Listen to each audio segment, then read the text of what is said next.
boy.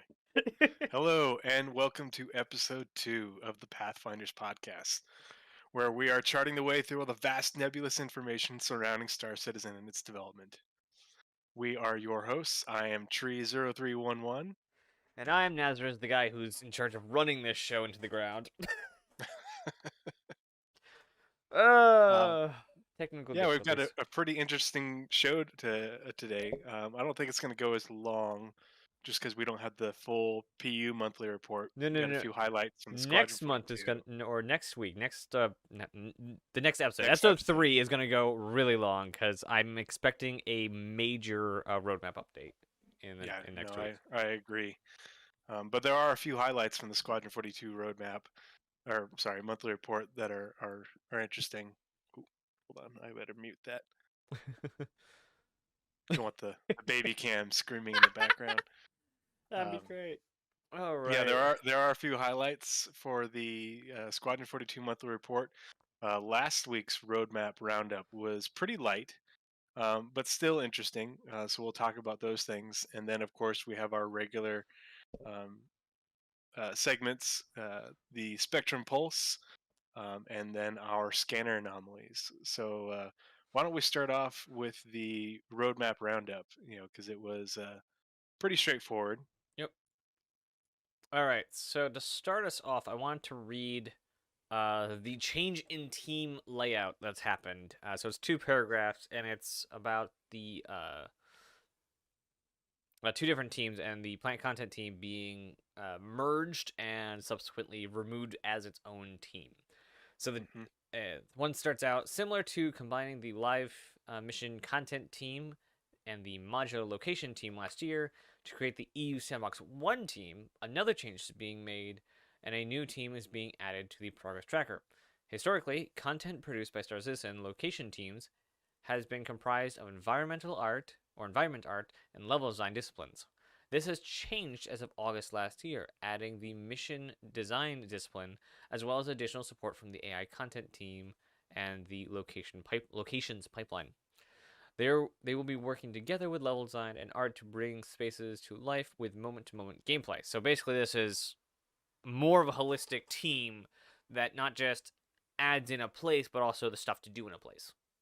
Yeah, the location, all the location artists, instead of just making the location into something that they think looks cool, they're collaborating with the gameplay designers in order to create locations that not only look great but also are functional for gameplay reasons.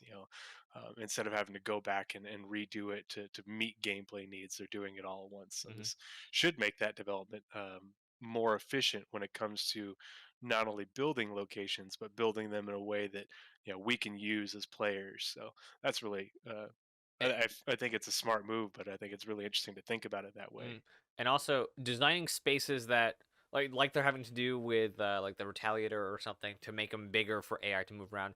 Having AI and mission teams there at that moment, like let's say Pyro being made, and there have pull saying, hey, there needs to be gameplay in these spaces. So like the rock debacle that we've had, where plants were way too rocky to do anything. Like that Hmm. kind of thing will be addressed because hey, we need to do missions here. We need AI to move around here. So those will now have voices when areas are being made. Yeah, no, you definitely hit it right on the head, especially with the AI movement and the navigation mesh. Mm-hmm. They don't want to be designing these locations and then go to put AI in them, and the AI can't move, the AI can't function, or the AI don't recognize, things for cover or Mm-hmm. different devices and everything. It needs to all be functional all at once. So, yeah, the holistic is definitely the right word to describe it. Yeah. I think that's a pretty cool. Yeah, I can't wait Um, to see what comes out next year because of this merging of these teams. Because I don't think we'll see too much. I imagine we'll see a little bit of like shifting around this year, but I think that team will come into its own next year. and they're calling it the EU Sandbox. It's EU Sandbox 2, and Yeah, wasn't too. there already a Sandbox team? Yes, that mentioned in the top. It was combining of live mission content and modular locations last year to Yeah. create EU Okay. Sandbox 1. So with the Yeah. So other. EU Sandbox 1 is already doing this, and they're making an additional Sandbox team. Mm-hmm. So to have two whole teams, of who knows how many devs working in this holistic fashion now, should really help with the So the location content pipeline for sure. so modular landing zone one, Montreal modular, environmental art and level design disciplines. So yeah, it's basically exactly the same team plus two. Now we have two of them. Hmm. The other paragraph just simply says, what will be changing with this publish is the addition of planet content to these disciplines. The planet content team will now be merged into EU Sandbox 2, which is newly added to the progress tracker of this polish, or as of this polish. The planet contents team data will now end in Q1 2020 on the progress tracker, but will be maintained on the roadmap as a reference. Their deliverables have been moved over to EU Sandbox 1, so this has already happened. And this new Hmm. team has been under the upstream, so it is the first guys in there. So these guys start everything. So these guys have a lot of pull when talking about moving with the big features that are coming in a year or so. So Hmm. And before we move on to the next part, the first line in that first paragraph where they talked about the live mission content and modular location teams mm-hmm. combining last year, that is a pertinent point to our spectrum pulse. So we will come Okay, back to that. okay. Yeah. So put pin in that one. Okay, Hmm. so what actually changes on the roadmap this week, whatever? Planet Tech Team. So not content, but tech team. Just I got mixed up, so I'm letting you guys know it's not the same thing. A high priority was placed on continuing work on the internal tools that allow for far quicker generation of terrain, foliage, bodies of water, and more. Mentioned in a recent ISC episode, in addition to the two new deliverables added below to accommodate this, the following deliverables have been taken off the progress tracker until they are properly prioritized and rescheduled for production. So the two things that are being removed are terrain, or snow displacement, and destructible environments. It's really odd that those two things are the things that they removed. Hmm. Specifically, the destructible environments. Actually, that's another thing we'll be talking about later.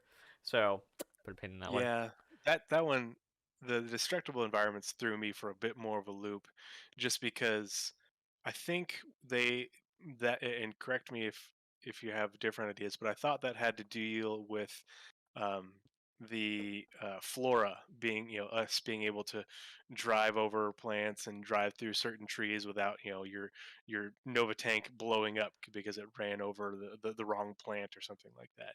I thought that was included in that. I can't be certain now. But Um, yeah, I would think that that would be a decently high priority. But maybe it will pop back up. The terrain snow displacement, I can see that falling off, yeah, just because snow is really just microtech, and then a couple of the moons have ice snow. But I mean, it looks good. You can see your footprints. Making it displace isn't a huge priority, and I think that that's probably hinting in that with the with pyro and whatever is in the yeah. more near-term future for systems wise, that we're not really having to worry or think about snow or more snowy planets. So maybe that's not a huge priority as far as like the Yeah, I visual and imagine specifically the fidelity. snow displacement will go on to a list of polish at additions. Like that's a Hmm. very like last sprint kind of a thing. So Yeah, I would it's expect really a that. visually Yeah, cool thing, but I don't know. I'm not I would really expect coming up with that. any reason for it to be in the game as more necessary than Hmm. you know the um, the destructible environments. Yeah, But like with the foliage shader though, we haven't gotten that there yet. was You yeah. mean the destructible environments? Well, we're moving. Why was those two things added? Against essentially as Right. a higher priority of the things that Right. they So let removed. me get to that one. So the destructible environments, I looked it up. This feature will allow individual pieces of foliage to be destroyed, and this can be used to populate a destruction map to record data about the ecosystem's destruction. So basically, it was a map to just say how destroyed man's making environments. So it wasn't a big enough feature to actually mean a whole ton. You can still drive stuff around. It wasn't um super involved in actually driving through trees and making that, at least according to the paragraph. So the Hmm. stuff that has been added to the progress tracker for the Planet Tech team, this was the stuff that is coming up instead of the snow displacement and destruction. So the foliage shader, creating the ability to replace most current vegetation assets materials with foliage shader versions as needed.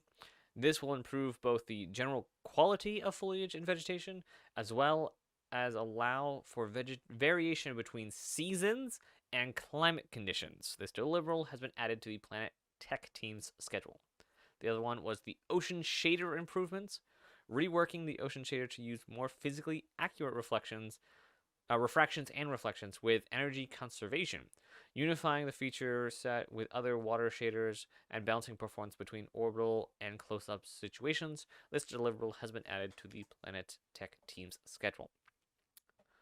So, I I like that they are prioritizing the foliage shader, oh yeah, because the way they was it in an ISC recently that they demoed it with the like the changing of the seasons.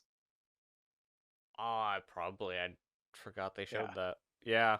they did show it pretty recently, and that looked really cool. And Oh that's a yeah. necessary thing for when planets start to Move. orbit Yeah. instead of being static.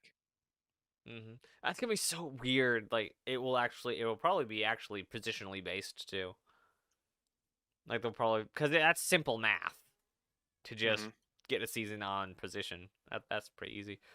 Um, yeah, that and I think the ocean shader improvements as well are very like yes, they're dealing with a lot of water right now, so they want to get all their water stuff on the same kind of standard of quality. But it's interesting that like they're reworking their entire shader. Also, something to note: the whole physically accurate refraction and reflection bits was really interesting because this is one of like the big ray tracing features is that it's physically based lighting solutions. Hmm. Uh, but as I've seen in the past, within the entire game industry in the past year or so since ray tracing has existed, there's not a big need for ray tracing. The tradition, like devs have gotten so good at making realistic or even hyper realistic, or what's the overstepping realism into better than realistic lighting. So it's Hmm. like realism, but you get a better scene out of it instead of it being super like normal. Like if you go and try and get a screenshot of a building in Star Citizen, it would look pretty cool if you get it if you know do the photography stuff that you should. But trying to do the same thing to a normal building out in the daylight, let's say you're using the same like focal lens and time of day and stuff like that, you're gonna get very different shots. And I think the lighting in Star Citizen is tweaked to be a little more cinematic. So maybe a little bit more contrast, a little bit more color. Like sunsets in Star Citizen are definitely designed to be that good. And then you have to really look for sunsets in real life to get them to be as good as Star Citizen. Uh, though we're not there yet with the cloud. The clouds still need a lot of work. Yeah. Although they did show off the clouds that they're working on for Hurston, I know, in Lorville, and I know they said they weren't sure if it was going to make it into 317. Maybe it'll be in a .x patch, but those were looking really cool. I don't know if you remember seeing how vertically voluminous they were. They're, getting pretty impressive. So hopefully, with the clouds, they'll be able to get those so that way clouds and the way that those look are more systemic when they implement them, kind of like how they talked about with rivers. Once they build the planet and the terrain map, it'll just be a click and then rivers will appear. Maybe with clouds, that'll be eventually that easy for them to do. Because right now it seems like it's a pretty extensive process for them to put clouds on a planet, considering you know, we've got two out of four right now. I think a lot of the cloud stuff is going to stay a little bit more hands-on because of how they decide to go about it, and because they want a lot of breadth with what they can do with it, so they can get very specific designs out of the clouds. Hmm. I think what That planet are was it? unique to the planet. Yeah, like you could have again realistic clouds, but these are alien plants. You want them to feel alien, and so a lot of the clouds for plants in Pyro are very not what you'd see on Earth. Either they're wispier or they're more jagged or whatever. Like they tweak the effects on them to make them that can have over realistic, like overstepping or realism to get a realistic fantasy or sci-fi, whatever you want to call it, look to them. So Hmm. I don't see, like, they haven't said anything about trying to make that completely automatic, but it would be nice. They could just like generate and then tweak a couple of things and move on. Yeah, Because we I'm have sure how they'll many get it to the planets to point go? where where it's almost like with the other planet shaders, like maybe as they're building the planet, with the biomes, and Hmm. the biomes will reflect the temperature and humidity, and that will change, Yeah. change along with the gases what the clouds look like, as far as their shape, and their color and stuff. So it'll be interesting to see what they do with it. But from what they were first showing us, gosh, was it last year? The- When were they first showing us Crusaders clouds? Was it? Gosh, was that 2020? Oh my gosh. Um, to what they were just recently showing with Hurston in, I think it was in IC Yeah. within the last 7 weeks. Yeah, it was in a You know, spread it's report. it's it's come pretty dang far. They're doing a pretty dang good job. And the what engine and environment teams are just the teams that just like, yeah, it's good now, just wait till the next version. Yeah. Like What? we're now, so we've gone through planet V0, the Levski, the pre-Levski demo, onto Levski with the V1, to the odd egg that was ArcCorp, and then through V2, V3, and now we've arrived at V4, plant terrain. We now have Hmm. clouds, and we now have water. We're about to have lava by the end of the year. Like, once this all gets together, and then they do kind of like a gold pass on everything to make sure it all lines up nicely. The quality and the speed at which they can pump out a plant, like I think the biggest drawback of making a completely new system is going to be they have to author a whole bunch of new art assets for it, which is Hmm. insane because everything else is just done. Like, click, you have a planet, click, you have rivers, paint a little bit, you have clouds, Those and artists are going to be hard at work mhm. making all the assets, to put into these planetary shaders. I would not be upset if after we get a good, like, I was even okay with not going past ArtCore or not going past Stanton until the game was basically done, and then just doing that, just having that like a focused sandbox only in Stanton. I guess they didn't decide otherwise to expand the game as we go.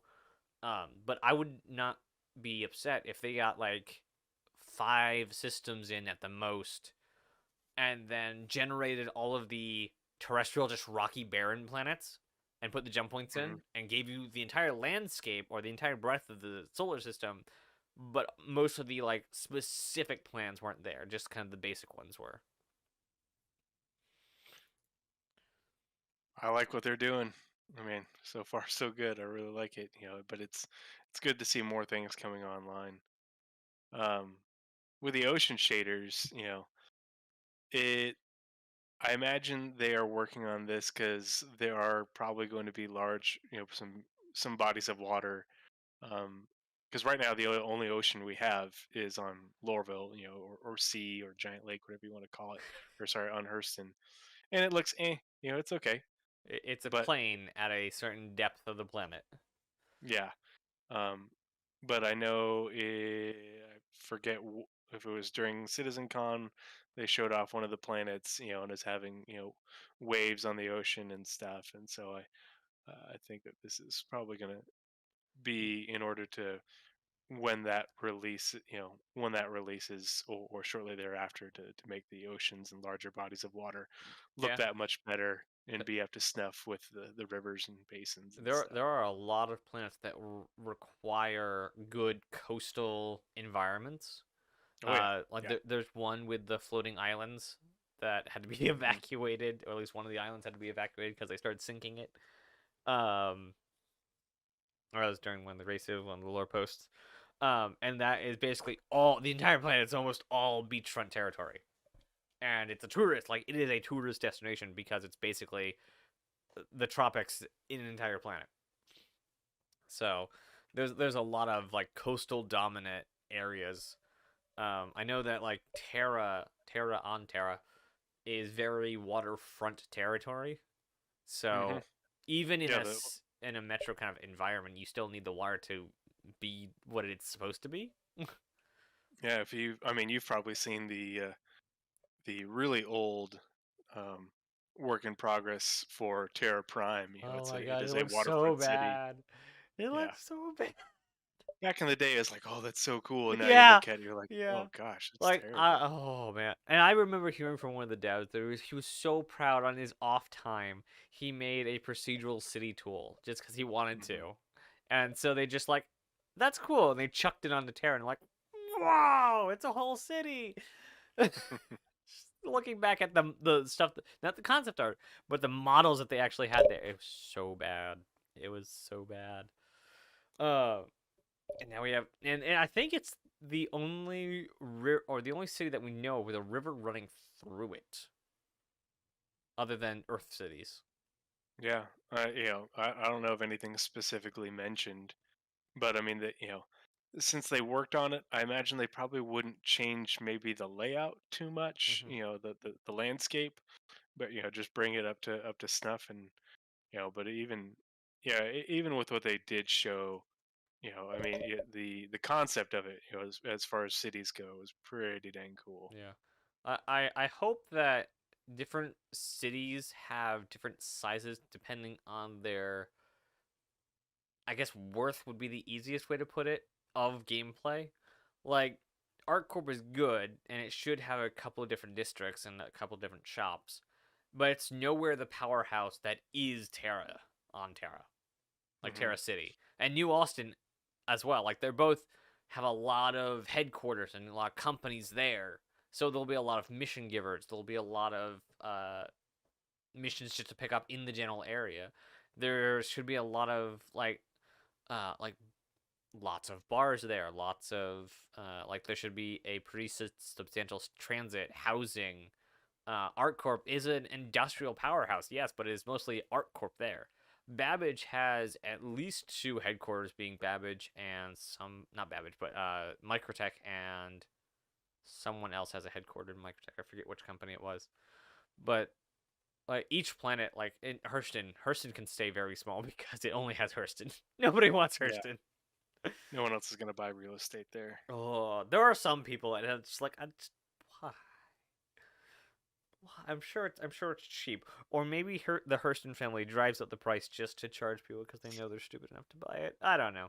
Okay, we're going down a very deep rabbit hole. Yeah. Real estate.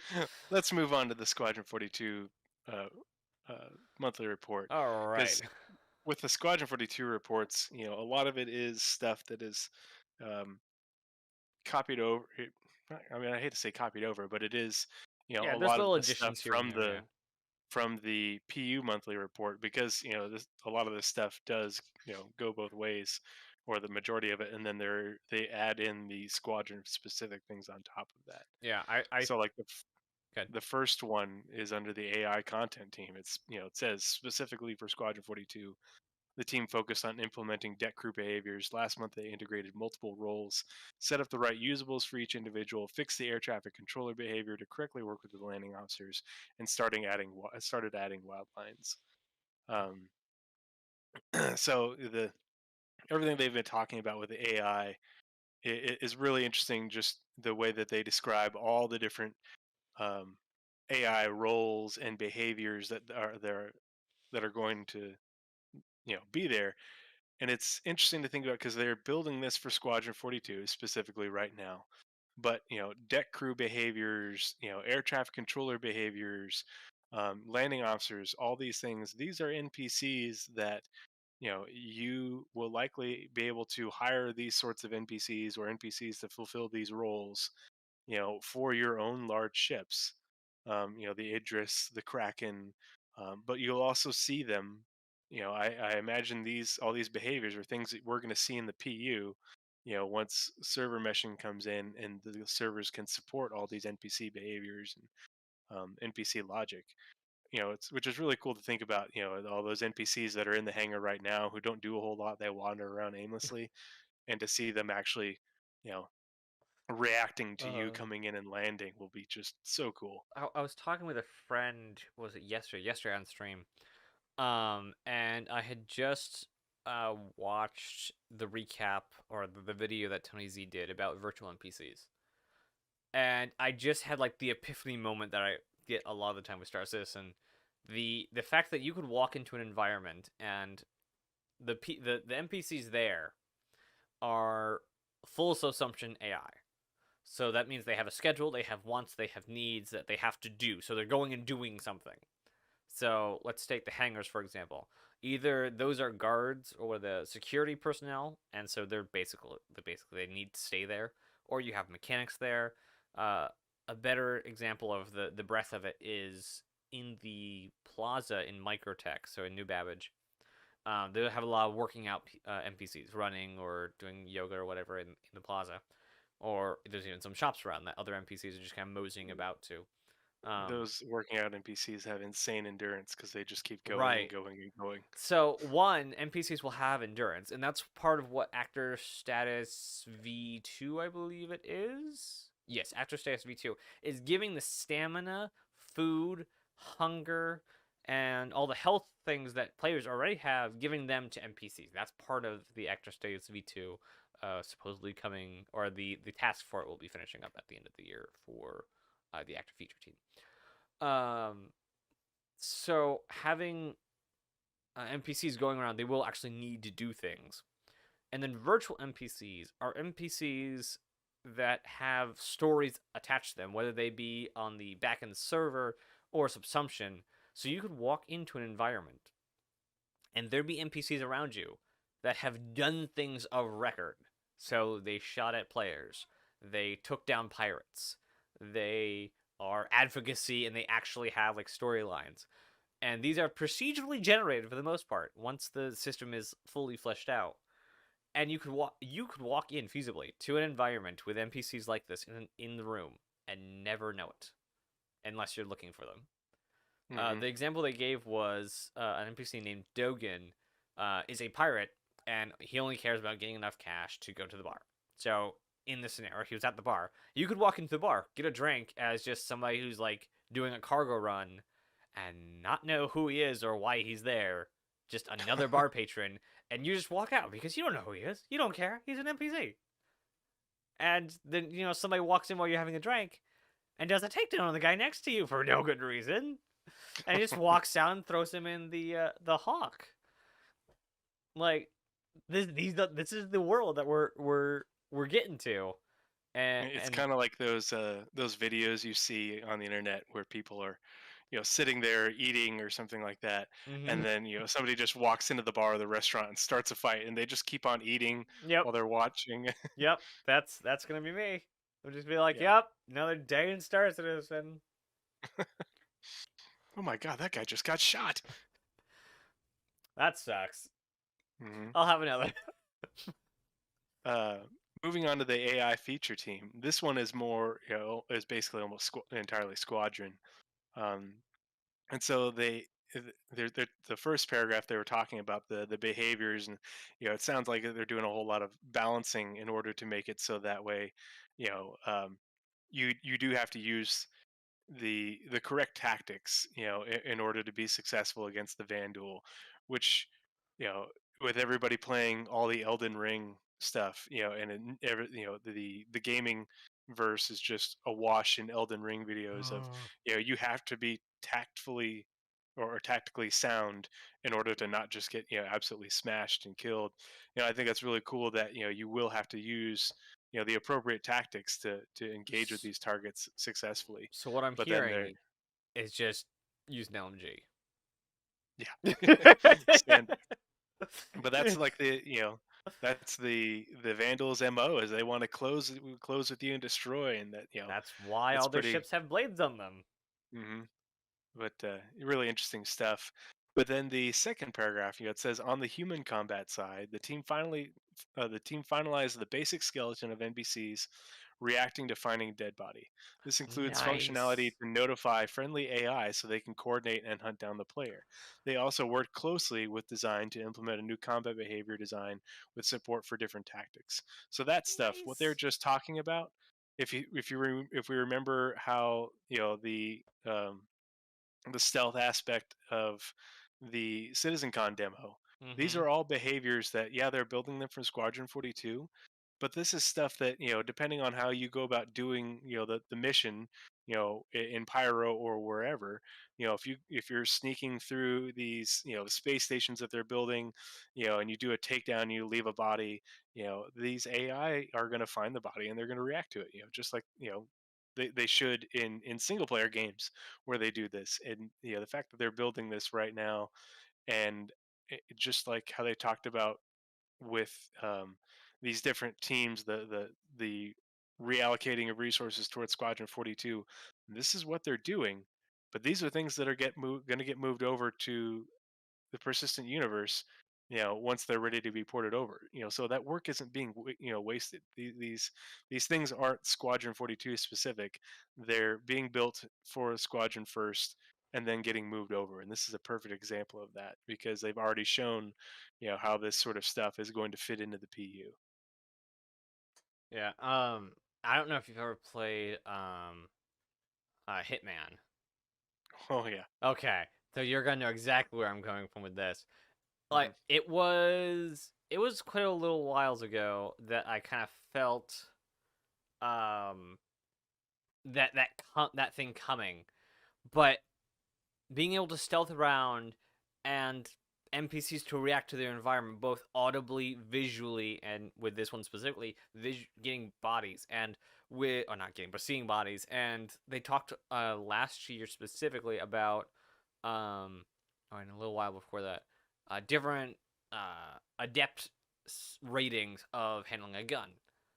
So you can have civilians and you can have your security and you're gonna have your VIPs, all things which deal with that kind of hitman thing. So not only are we getting Souls like combat, we're getting uh hitman like stealth.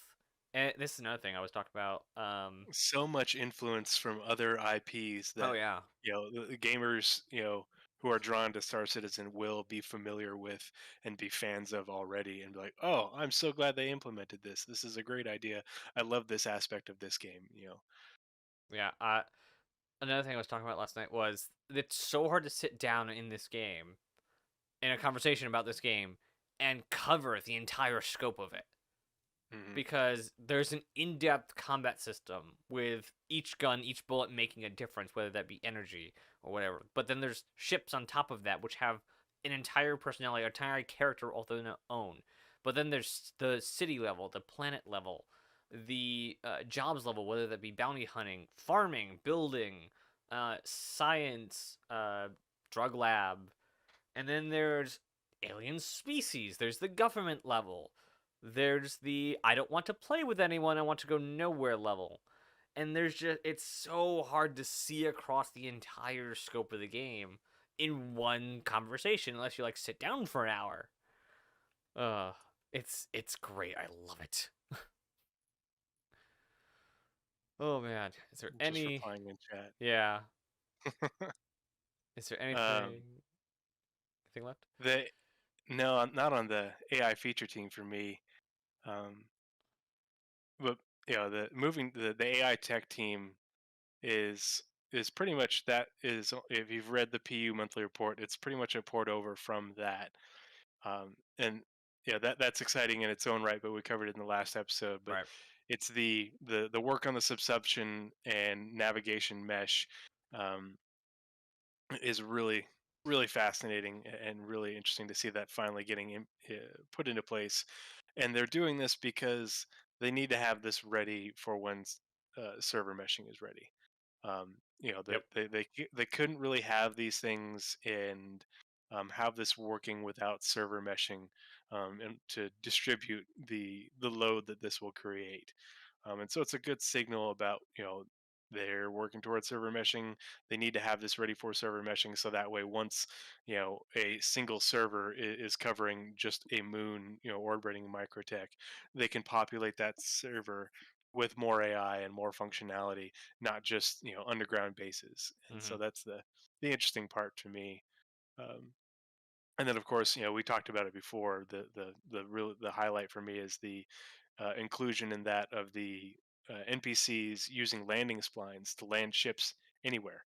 So NPC pilots, you know, Cutlass Steel, Steal, and down here and lands after you hit a bunker or whatever that's controlled by pirates, or a drug lab, and you have 2 minutes before reinforcements arrive, and you don't get out soon enough, and here comes the Cutlass Steel. NPCs are shooting at you, and then those it lands, and the NPCs come running out, and then they take cover behind all these cover pieces of cover around the bunker and start shooting at you and running around. That is the kind of mission that I just absolutely salivate thinking about, is taking these missions that we've had for so long and making them so much more dynamic. Not NPCs spawning out of closets. No, they come out of orbit and wreck you. Hmm. Yeah. Like like the was 2016 CitizenCon demo is still out there somewhere. Hmm. The fact that you were in the middle of a mission, you had to storm through a couple waves of NPCs to get to the moon base, and then just as you come back out, there's more guys ready to stab you in the back. Like that kind of like it requires planet mesh. It requires dynamic populations. It requires modular missions, and we're really close to all of those being done. Like as far as the ground layer, I think, or like the ground floor of all those tech, I think all of that's actually getting done this year. So next year to the next year after that, we'll be getting solid gameplay out of those systems, and it's gonna be Hmm. super cool. And by that time, we're probably gonna be in Nyx again. Yeah, again, keyword. Yeah. Um, I didn't I had one question about the animation section, and that's really short, so we can move through the next couple pretty quickly. All right. So they said that the second sentence, they then worked on selects and deselects for selection of new weapons, the fire extinguisher, combat multi-tool, and zero-G traversal.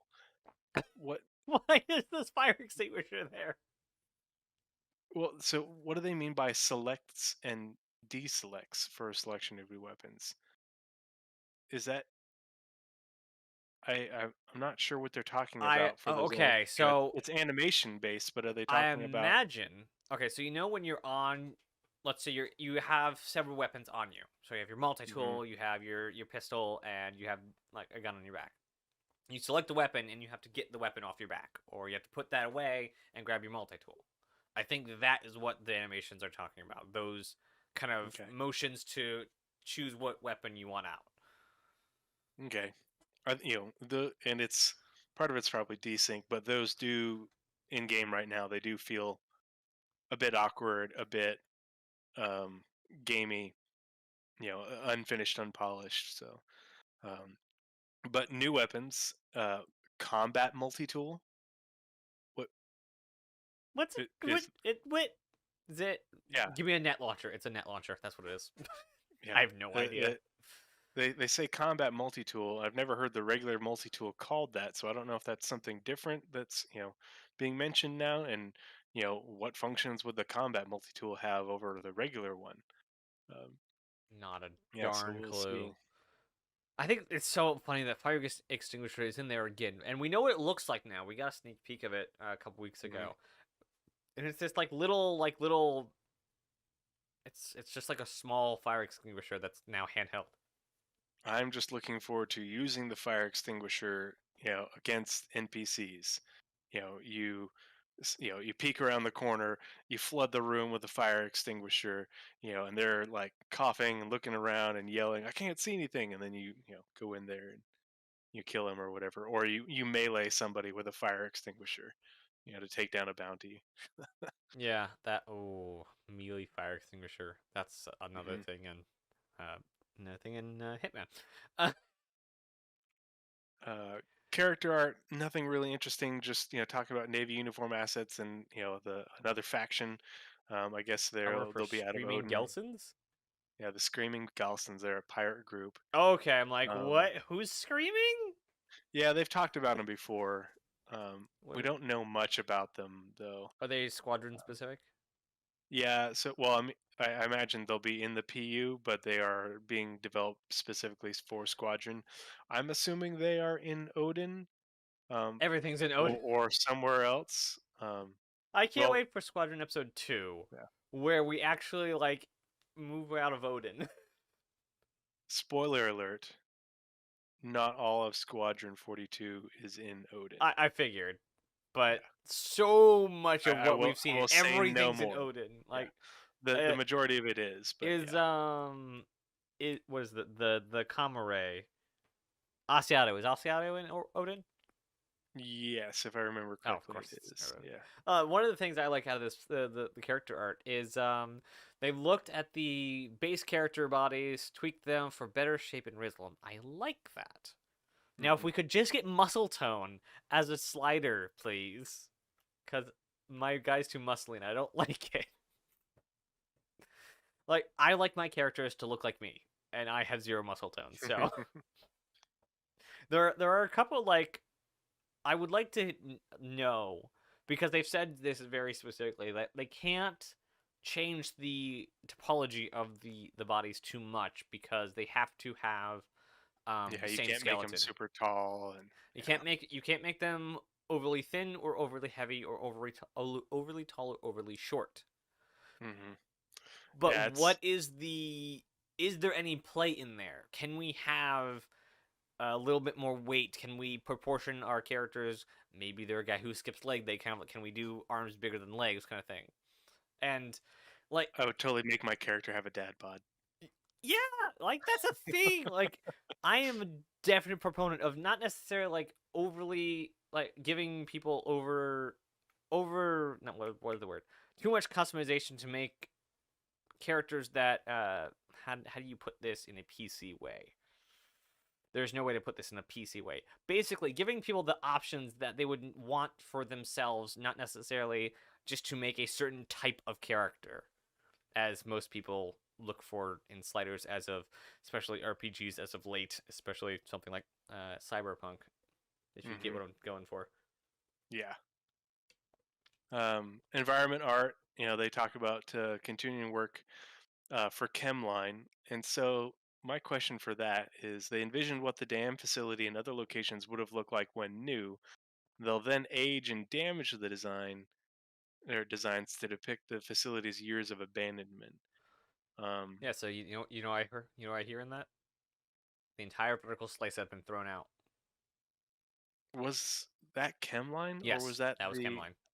I thought that was an other location. Nope. I so when I was looking up the Archon station and the other station that's in the visual teaser, which is Hmm. not Archon station, which everyone thought. Even SC Tools has it labeled as Archon station. It is not Archon station.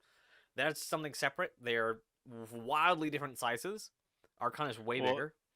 in look, if you scroll in this same thing, progress was also made on Shubin's processing area and train station. I think So that's that, in Archon though. well, the if you remember the visual teaser, it Mhm. showed the train Mhm. riding through that giant station. Yeah. That's in that great big giant thing that has the sort of pioneer aesthetic, and they just called it Shubin. They didn't call it Archon, and Well, Archon is there the are thing that many was in the, Shubin facilities. yeah, and so Archon that's why is I'm, the one in Odin. yeah.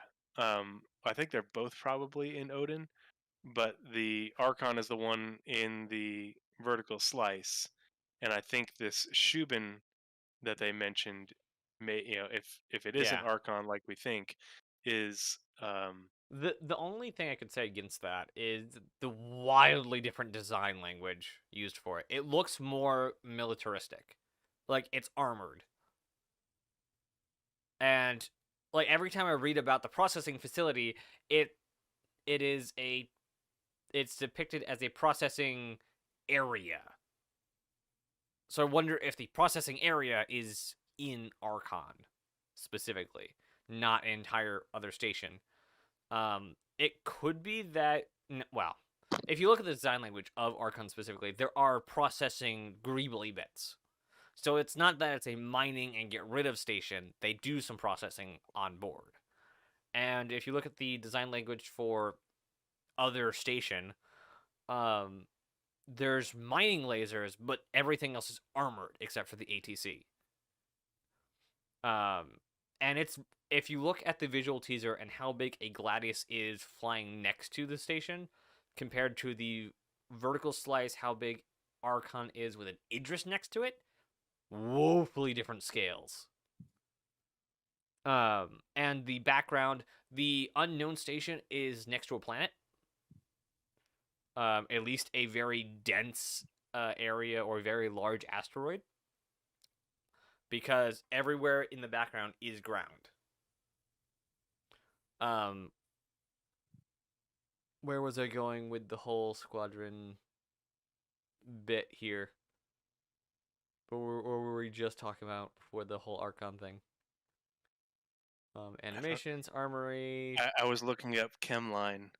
Oh, yes, I came across the Chemline, and they specifically say the base that was in that you do in the vertical slice. That is the abandoned Chemline base.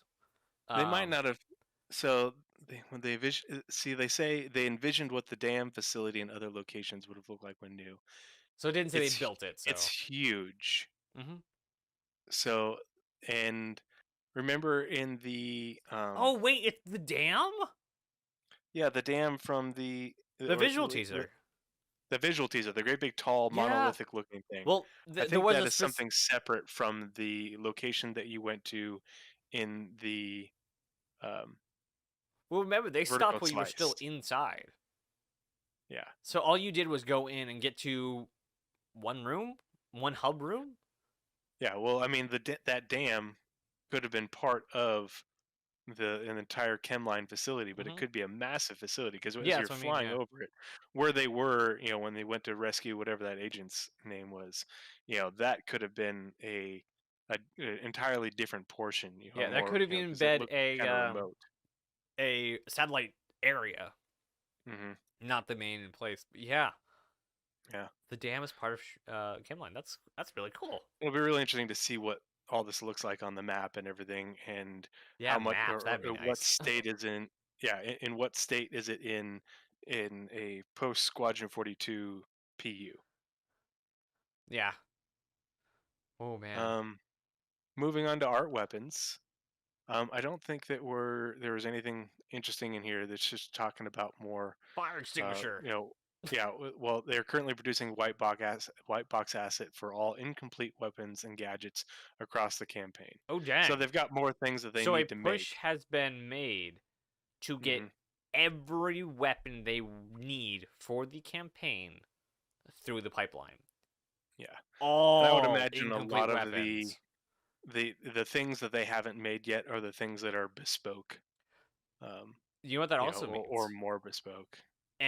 So getting all of them to white box does two things. One, it starts them through the pipeline. Two, it gives the every other team the ability to shoehorn in whatever weapon that is, and they can just swap out the asset later when it's actually Hmm. done. So having all the white boxes for these will let cinematic and story and narrative and level design, all those guys, get their work done without having to wait for the weapon to be done. Whatever weapons are there to be had. So that's really cool. That is a good little piece of information. I will watch its career with great what is it called? Enthusiasm? Is it just was it said just enthusiasm? Is Star Wars quote. Anyway, moving on. Let's see. There's nothing in the engine that's new or specific to Squadron, The engine so we can is move the down to engine. yeah. It is the engine. But going down to gameplay features, um, Gameplay story? so Oh no, gameplay yeah, features. Features gameplay. Okay. yeah, yeah, I scrolled features past it. gameplay. Sorry. No, it's Yeah, fine. they're talking about conversation stuff, which is cool. Interacting with them. I hope it'll be a little bit more. I guess maybe diegetic is the right A word new icon. compared to yeah, compared to how it was in the vertical slice. But the last paragraph, couple of sentences. So, as Squadron 42 is a single player only experience, the team can determine what they want to be loaded at particular points in the game. So, they began adding more fine grained control over what object containers stream in and looked into overriding the system and the systemic entity streaming system. Um, and Wah wah so, wah. well, them, this is an optimization thing. Yeah. They're doing this in order to make the game optimized so that way it's only loading in the bits and pieces that they want for for the sort of physical game area that the player is in, at different points in the campaign versus just the game constantly streaming in and out things that the back end thinks is relevant. Yeah. um, and this is possible because the single player implementation of the entity graph was, I'm going to say done, but we have to say worked on to be objective, Yeah. but in Q2 of last year. And so they the entity graph, for the PU is basically done. Um, and then they had to make a single player implementation, and this is them iterating on that in order to fine tune it for the game, for Squadron 42 for the campaign, to make it be more suitable to their needs and probably make it be more performant. So the way I read this is that this is an optimization thing. hmm That's good. There Yeah. was, I forget when it was, and a quick search didn't give anything. I think it was a stretch goal or something that there was talk about Squadron being a cooperative experience, but it kind of fell by the wayside and was waffling back and forth for like 5 years. Hmm. And then nobody's talked about it for the last two about, and now we have a definite. It is single player only. Hmm. So tailor your expectations accordingly. Yeah.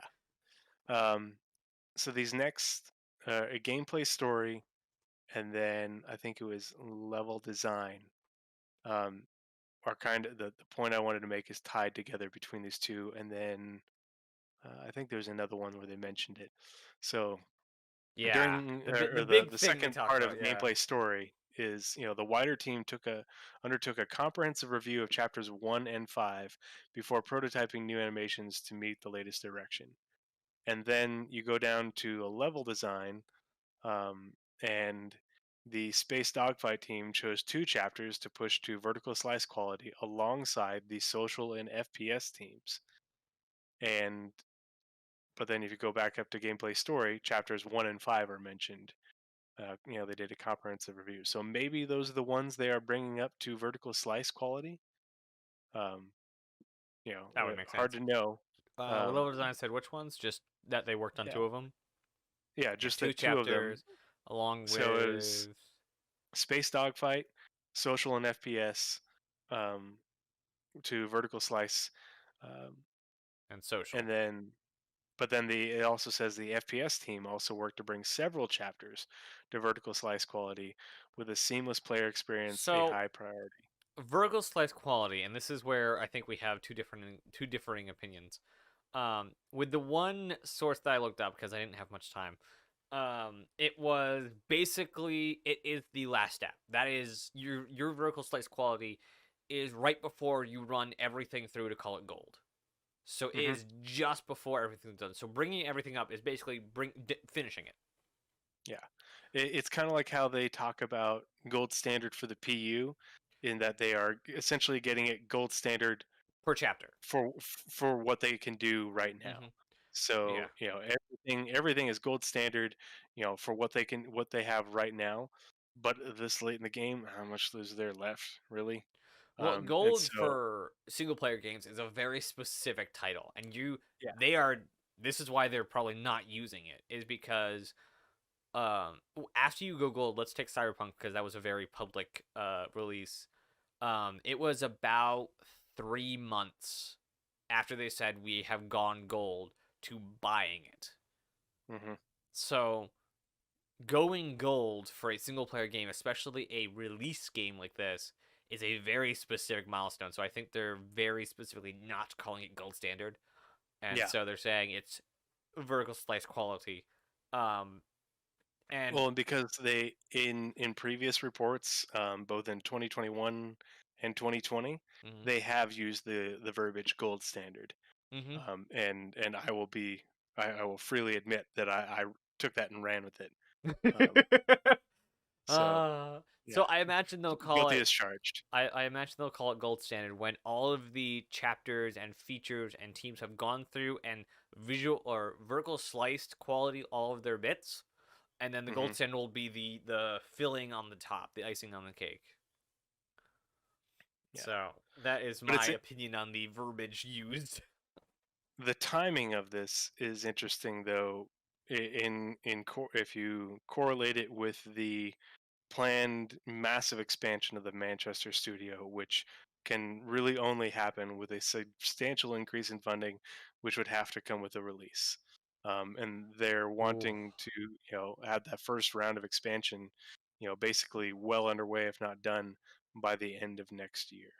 Yeah, Um, I am fully on the boat of holiday next season, and because I really believe this should be a holiday release yeah. because I want it to be the blockbuster that it should be, assuming Hmm. the launch goes well and the bugs are minimal. Yeah. Um, which is something we're actually going to talk about in my scanner anomaly of where performance and what can they do with a not persistent universe. So we'll talk about that a little later. Um, The other interesting part, timing wise, mm-hmm, is the previous vertical slice that came out at the end of 2017. mm-hmm. Um, Released just a few months before the first round of private investment funding. Yeah, And I don't think that that is a coincidence. I think that that vertical slice was tinfoil something hat that they warning built. everyone. Yeah, sorry, tinfoil hat is on. You can't see it, but I can. Um, but no, it is something that I think that the two are related in that they built that vertical slice as part of a greater presentation to those investors, along with their whole strategic plan, Yeah, I think the and only their marketing place plan in order to get that funding. I think the only And place where Squadron is kind of behind a lot of the big heavy hitters in the gaming industry right now is it seems like every major franchise now has its own TV series. So I think they need to build up their video content team a bit more so we can actually, I don't know, get the whole series of the reunion that we were promised. Like I full heartedly believe that this game would be um, not only prime real estate for a series, but also benefit greatly from something that people can just turn on and watch weekly. mhm, And also they have a lot of money they have to shell out for the publishing of Squadron. Even though most of it is online, they are going to have to, and yes, I mean have to, as far as the atmosphere of the entire games industry, have to make discs of Squadron. Has to be a thing. Walmart has to carry Squadron 42. Micro Center has to carry Squadron 42. It has to be there because I think it's called mindshare is the term best to use. If somebody walks by and sees Squadron, that is a potential customer. If they walk by and don't see Squadron, it's just lost real estate at that point. yeah, Not to mention commercials need to be made. Not necessarily like on every TV station, but maybe YouTube, maybe Twitter, maybe Pinterest, ArtStation. that's Plenty of what that investment money was for: like marketing and platforming costs. yes, but how much has the platform cost ticked up? You can actually go back and look at it. You Okay. can see because platforming, I forget what it gets lumped in with on the financials on their website. And obviously, have we gotten that for last year yet? I don't think so. For the years that we do have, you can see the budget line items that platform costs cover, is within. Oh Um, man, I just and so, remembered. but it doesn't tell you exactly how much platform cost was. It's just it is lumped into this, and this cost them $7 million. I And just so, remembered the 2,000 stations they upgraded with Maya. yeah, That and was so, expensive. oh yeah, for sure. Like the But base tier of Maya is $2,000 a month. if that budget was $63 million, I imagine that they haven't even come close to half of that with platform costs in the last 3 years. Maybe a quarter at most. So you would say it was 63, and it was how many million per platform and other cost? It's for platform and marketing. Mm-hmm. And I know, obviously they haven't used much for the marketing budget because it's just the marketing team. Yeah. So, Well, there but they were. haven't paid for any marketing. They haven't, I imagine marketing would few also ads that well, they've taken out on YouTube didn't cost them much. and the ads they take out on Google, Yeah. which they're constantly rolling. If there's a free fly, they take out a new ad for the free fly. Hmm. Squadron starts this and search comes up with an ad. So if we're doing 63 into the 7 million, that would give us 9 years. Obviously, that's not what we have because we also are using it for current marketing. Well, Um, and that was me just ballparking, yeah. throwing out a number. But I remember it was low millions, and it was for multiple things, including platform. Yeah, And so but a at a platform is only base, a that's nine fraction of years. that. Yeah, so let's Yeah. just assume it's 5, so 7, 8, 9, 10, 11, But 12. that is why they have to work from static server meshing to dynamic quickly, Yeah. because your platform costs Oh go yeah. up Even substantially. even if both marketing and platform costs were 12 million a year, that's still 5.2 million. How many years has it been since the investment? The first round was about this time 4 years ago. 4 years. So they got a year and a half till the very vague and probably very wrong numbers that we just spitballed come into effect anywhere near. So and we've gone year over year, still hasn't broken the trend yet. Of we're getting the we straight CIG is getting more money from backers year over year because as it gets bigger, as they finish more, as it gets funded more people are finding it, more people are loving it. So it keeps snowballing, which is great. I love to see it. And something I'm gonna actually stop doing is apparently something that pisses a lot of I guess armchair backers, I would say, but kind of backers that play the game but don't make a lot of noise. They just like love the game, but something that makes them really upset is when people who make content talk about don't buy ships because just get it in game.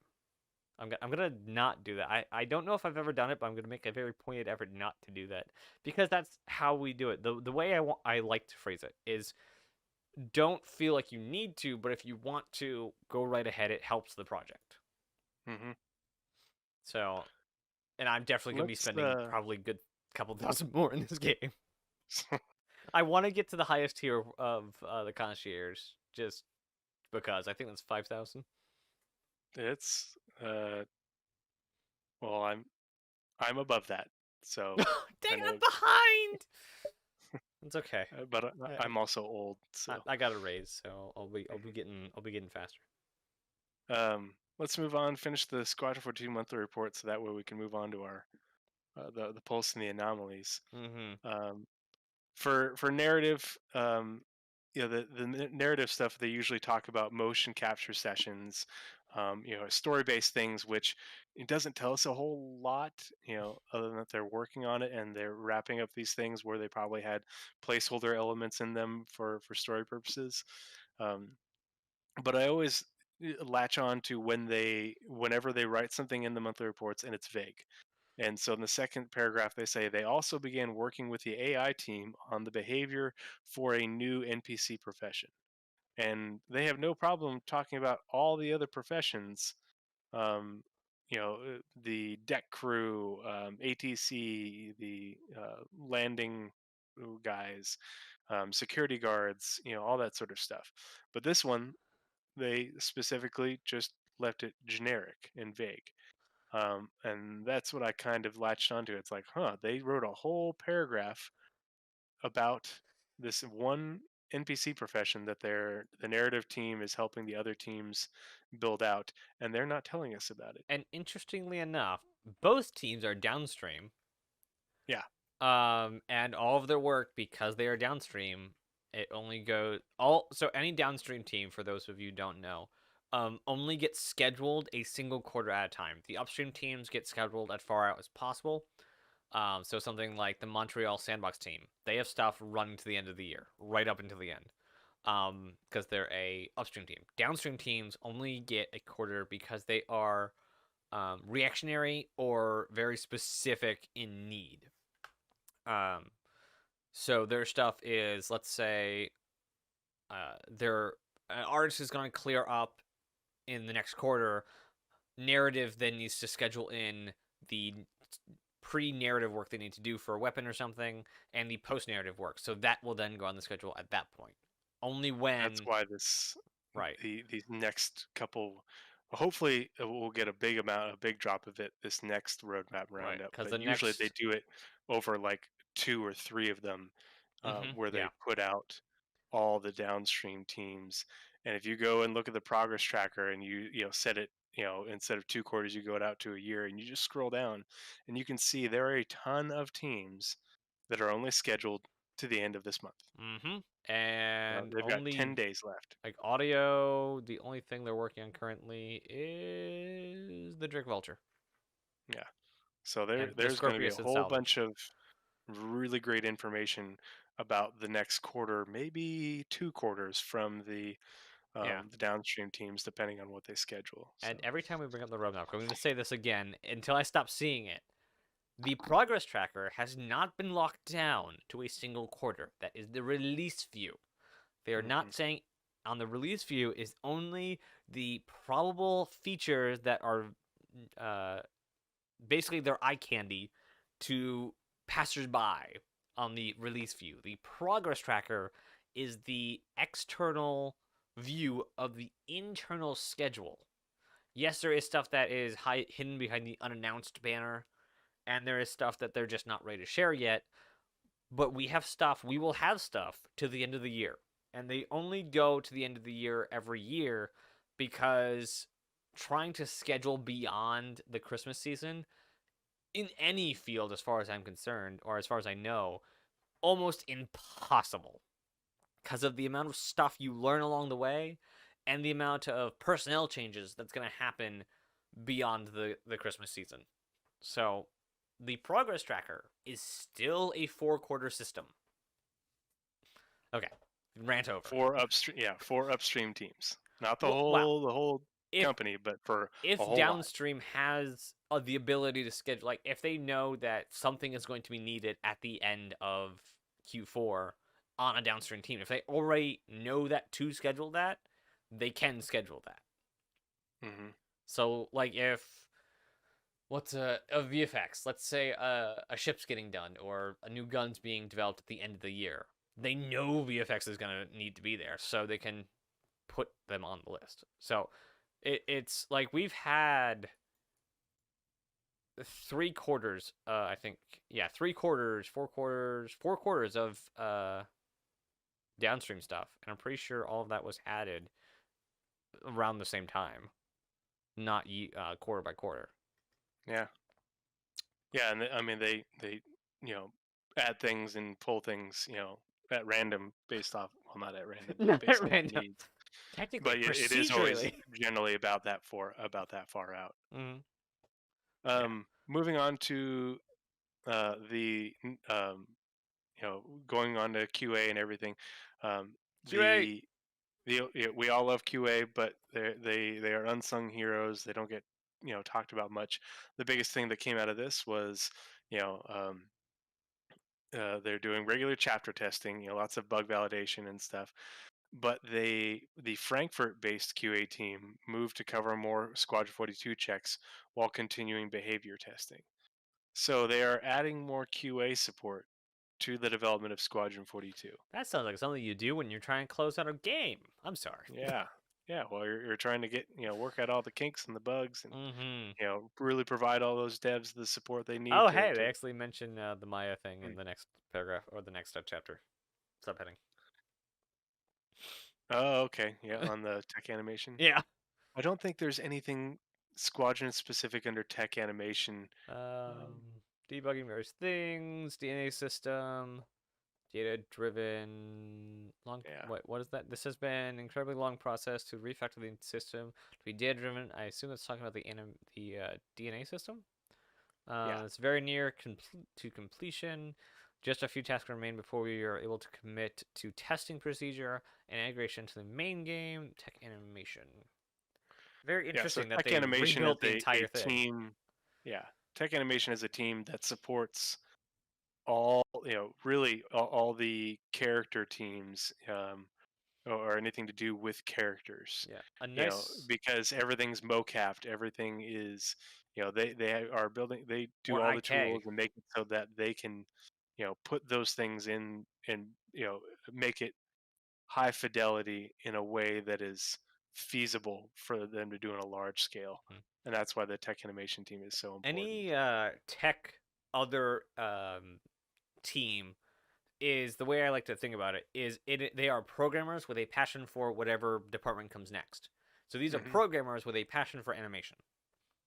And Yeah. so they're able to use their programming skills to further the fidelity, functionality, and versatility of animation. So Yep. these are the people that would work on the new IK system or the data-driven DNA system. It's not just animate this joint for me, it's I need an entire system to animate that joint. All right. They also supported other teams. The vendor this included outsourcing vendor toolset vendor toolset coalition generation. Yeah, I can't talk anymore. Kicked off a new initiative to speed up the anime workflow. We talked about that in the other one. And then secondly, looked at efficiently importing directly from the engine. Yeah, recreate and effectively import assets directly from the engine. There we go. um Got I was just gonna say, moving, I didn't see anything squadron for specific in UI, okay. but we already talked about how UI is working on the new star map. Thank God. Yeah, star map Um, and more icons. A the lot of AR iconography markers. is being worked Yeah. on. And Um, I'm gonna say it again because I just love that it. I think AR in Star Citizen is just as important as the new star map. I think walking up to something and being able to turn the AR filter on and to read what it is going to be very important. Like, mhm. because currently in game, to walk into a shop and figure out what it is, you have to hit buy. When the AR system is done, you can turn the AR filter on, look around the shop, and it will just have little tooltips of this is this thing, it's this size. Like, it will have like a basic description of it. If you want to learn Yeah, more, like then you so open it. many other games have. Yes, but this is a diegetic Hmm. system that actually scans the environment instead of just popping up tooltips. Yeah. So this is how they're gonna do player names that float above your head. It's gonna be the AR system. So yes, anything in VFX that was Squadron The first focused. thing, I think the first thing is the squadron specific part, and that's just cool verbiage, saying that they're working on giving you the experience of, really feeling like battle is raging around you, especially, when you're dogfighting and stuff. So, Every time I hear that sentence or that kind of words use battle rage, like the experience of battle raging, it just means lots of camera shake. hmm It just means lots of camera shake. camera shake, lots of lighting, smoke and stuff, and whether they're talking about dogfight scenes or you operating a turret, VFX working on that to really give you that high high fidelity experience is pretty cool. But the next part, which is not squadron specific, that talks about them working with the VFX tech art team. Um, working with the Montreal team on their Mighty Bridge tool. The Mighty Bridge tool is what will allow them to procedurally, have content procedurally placed on planets after building it. But uh, the second part, this opens up several workflow opportunities. And this harkens back to what I was talking about with sort of procedurally placing clouds. Hmm. For example, allowing the team to generate gas clouds within the editor rather than Houdini. This is still in the prototype stage, but the team are enjoying the prospect of faster iteration times on what is otherwise a very complex workflow. And so I wonder if this is something that they'll be able to use for not just gas clouds, but for actual volumetric clouds later on once they get this sort of ironed out. Um, and that's how I connected those two dots. Yeah, I still can't wait till we get our first smog planet. That's Hmm. like what Yeah. exactly is the difference between cloud, like just a cloud on the ground, and a smog planet specifically? Smog planets are entirely encompassed in fog smog. So A it very is still gaseous. Okay, so but it's it not is you have it's basically a rocky planet entirely covered in a thick gaseous atmosphere, interesting. one that is entirely visible versus non-visible gases. Interesting. I still can't wait. That's Uh, gonna be so cool. Just the disorientation of just hmm swimming in just nothing but this cloud. Yeah, soup. Yep, just soup. Yeah. Like that's good. You land and you drive. There's don't fly. hmm That's gonna be so Um, dangerous unless you have an AR system to show you the yeah. ground. All right, what's next? That wraps up the monthly report, and so now we are moving on to our regular personalized segments. Yeah. The Spectrum Pulse, where we take the pulse of we say Spectrum, but it's really the entire community, and we pick up on questions that we have heard or seen, whether it's on Spectrum, Reddit, different Discords that we're active in, that sort of thing, and we take that question, and we dig into it to try and find the answers, and that way we can share them with you. We share the objective information that we found, and then if there is some subjective interpretation that we come up with on our own, we also share that with you, so that way you can form your own opinion, but you can see what we thought about it as we're doing our investigation. And so this one is one that I picked up on. I think it was. And I need to start remembering to save the name of the person who actually ask the question so that way I can send the answer to them at a later date. But this one came out of, I think it was general chat in the Inforunners Discord. Ah. And someone had asked, they had been, sort of out of the loop on Star Citizen and its development for a while.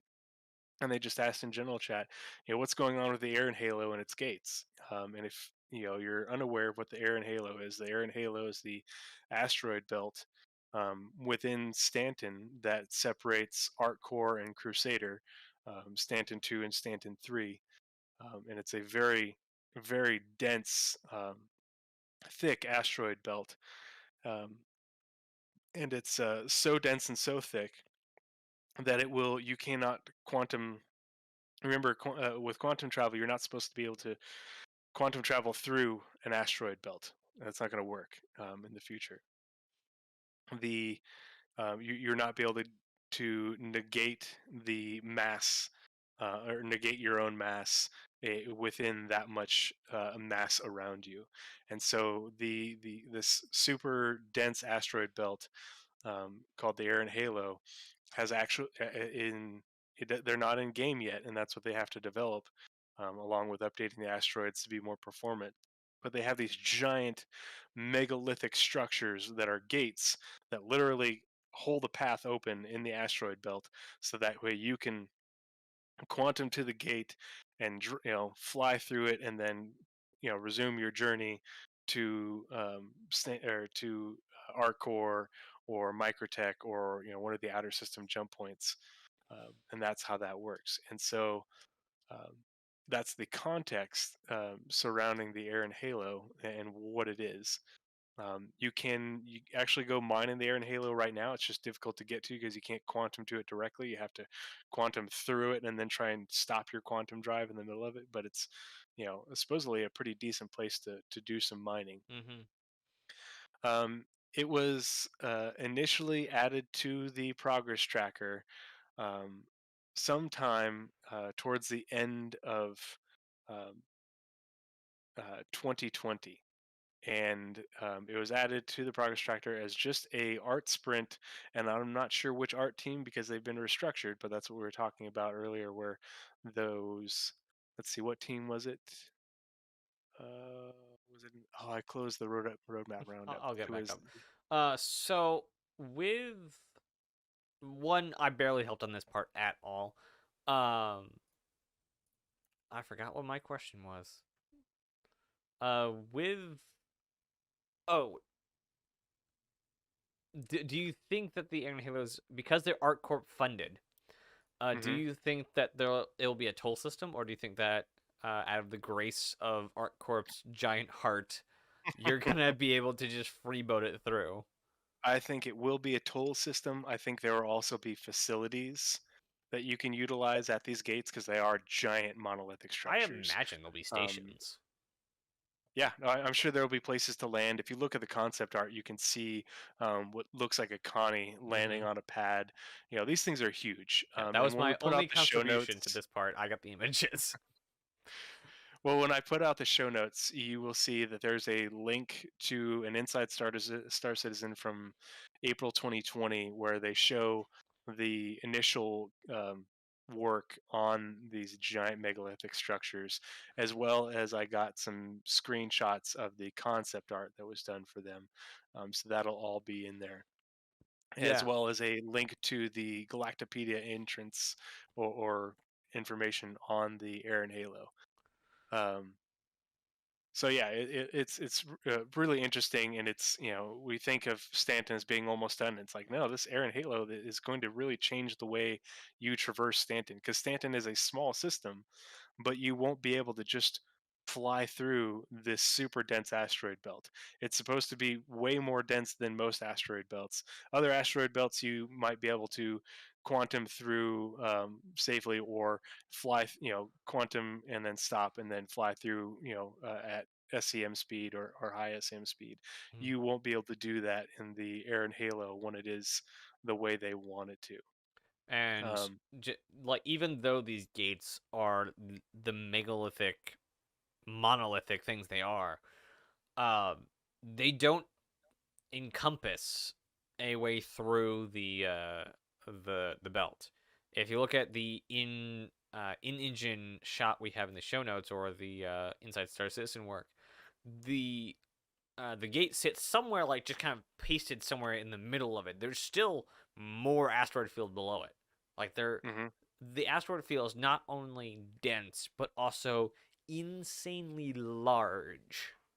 Yeah, both. It yeah, it dense width, as you would be flying through it, but also in height. So much material has accumulated here. Yeah, it's insane, and so it will slow down travel across the Stanton system, even though it's not a big system.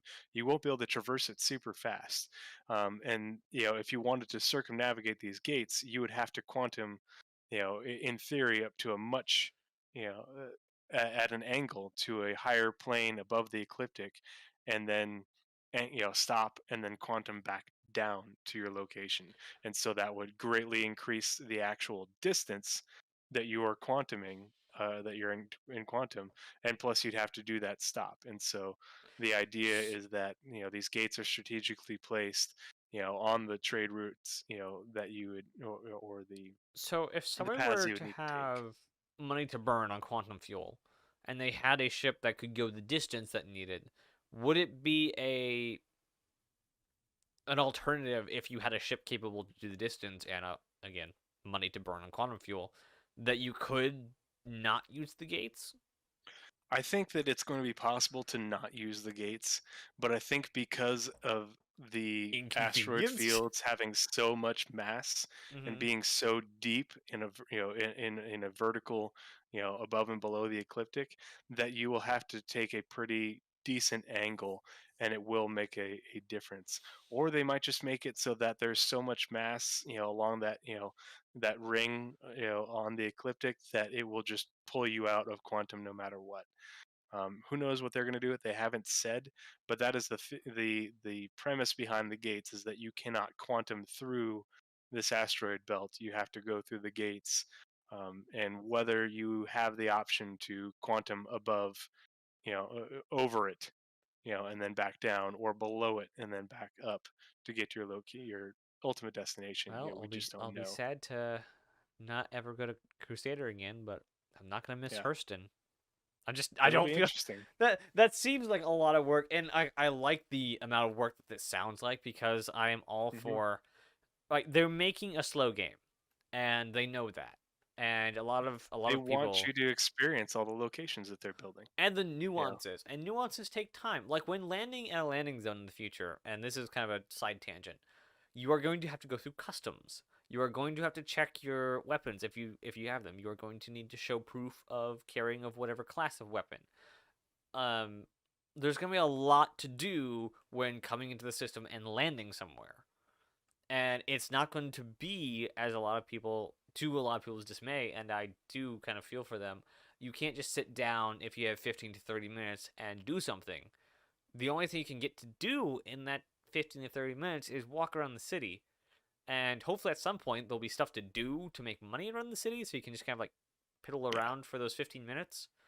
But by and I'm large, sure there will be. the game Yeah. takes time to do stuff. Whether that even be launching your ship, getting out of atmosphere, going across system, these things take time. Loading, unloading cargo, repairs, fueling, refining already takes time. Jail time is time. This game is built at a even though it's 10x time speed, it's still real time. Hmm. And I like stuff being thrown in the way to slow it down, especially when it comes to quantum travel, because quantum travel is where I plan to do most of my repairs, as long as they're internal repairs. I Well, don't there'll want be to have. repairs, but there'll also be, during quantum travel, you can get up and you can tune your engine Hmm. in order to make it more efficient, or go faster, or run cooler so you can make a longer jump. All these things I don't want are to going have to to be a part wait of it. at a once we get there a very valuable parking spot, because hundreds of thousands of population, you're going to need parking spots. I don't want to have to wait in a hangar to get my ship fixed if I can fix it in transit. Yeah.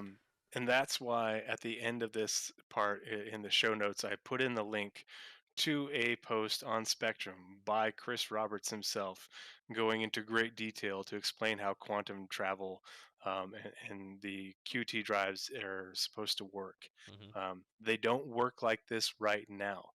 This is how they want it to work in the very near future. The way it works right now is a placeholder system, and so that's why when people are like, "Oh, why do I need to use these gates?" Because quantum travel doesn't work the way it's supposed to right now, including, you can only quantum travel to a set specific point in the game, whether it's a player or a moon or whatever. You can't just dynamically set a point. And they've had these sprints to update it scheduled on the progress tracker. Coming along So in tandem with the new star map, mhm, yeah. because you need both. Uh, and so, getting to the actual bottom of the original question, now that we have gone off and explored how the Air and Halo is supposed to work, um, what's going on with it. It was originally scheduled for an 11-week art sprint from September through November 2021. Obviously that time has came and went. And the original ASCII, was like, hey, that was supposed to be done, what happened with that? And so I asked, the guy, who has all the answers about the roadmap, Jake Bradley. And if you're in the Astropub Discord, he goes by Jake Acapella. And he, I asked him, I was like, if you don't mind me asking, what happened with the Air and Halo sprint for the second half of last year? I can't find any reference to it being removed because, just like with this roadmap roundup, oftentimes when things are pulled from the progress tracker, he will announce it to us. And I could not find any announcement of it. And some things, when they're pulled, they don't get announced. There's not really a rhyme or reason to it. He says he's working on it, but he has 600 deliverables to keep track of. So I have to cut him some slack. Okay. But he did say we did remove it from a roundup. It was ages ago, and so I did find some um, player-made updates that said as of like June or July last year, it was still in the progress tracker. So it was removed at some point before that sprint was supposed to start in the second half of last year. Um, but he said.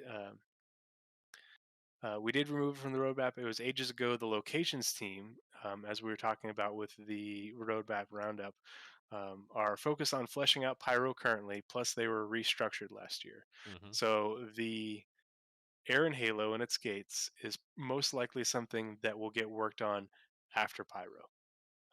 And so hopefully we'll see that pop back up on the progress tracker next year. Um, but I don't expect to see it getting worked on anytime soon, just because it's really not all that essential. However cool you might think it may be. Yeah, and again, we're probably gonna need the new star map and new quantum mechanics for it to come in. Yes, yeah, Um, and be usable. yeah, and on top of that, I don't know how they keep doing it, but CIG does this quite often, where they're like, "Hey, we're already doing a feature. Okay, we're now moving all our resources to that R&D project." So they're Hmm. like, "Hey, we're working on Pyro in the background now, so that will be coming up sometime in the future. We're moving all of our teams to now work on Pyro." So they kind of like as like stuff gets worked on, more focus gets put on it, even to the abandonment of features that are already currently being worked on. So they seem to do that quite a bit. I don't have a opinion on that either way. It's their game. It's their company. I'm just here for the product, I guess, and the cool community. They can develop their game however they want. All right, well, let's move on to the anomalies. Naz, you are up first, Am I up and this one is first? going to be All right. detailed but very interesting. While you get started, I'm going to go use the restroom real All quick. right. So, my scanner anomaly for this biweekly show is something nobody's asked in a little while, but I constantly am asking myself in the back of my mind, and I should be asking more devs the question. But anyway, theaters of war.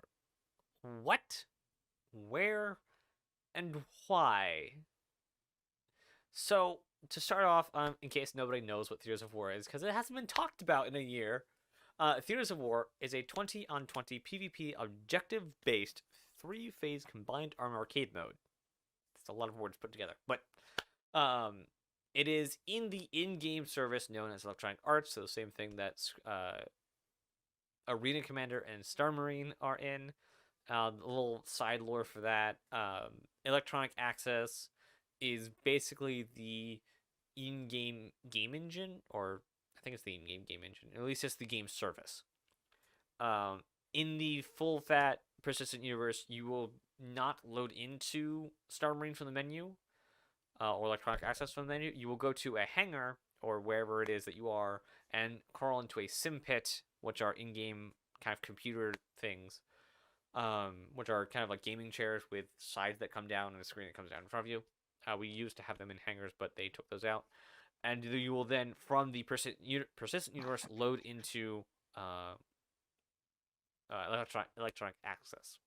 So that is being made in cooperation with a studio known as Firesprite. They have about 5-ish people internally at CIG working on it, and 10 people around working in Firesprite. So that's what it is in so many words. There's lots of nuances here and there. Basically, it takes the best parts of Arena Commander and Star Marine and puts them in the same universe and gets us And the PU. and the PU. Yeah, you're right. You're right. and gets us a little more functionality out of everything. And most importantly, well, we'll get to why it's important later. So where is Theaters of War? And there's a reason it hasn't been talked about in a little while. It was originally announced December 5th, 1920. No, 2019. I read it backwards. It's fine. So, it was originally supposed to release in the first half of 2020. This was all announced at CitizenCon 2949 or December 5th, 2019. It is now 2022, and it's still not here. So what happened?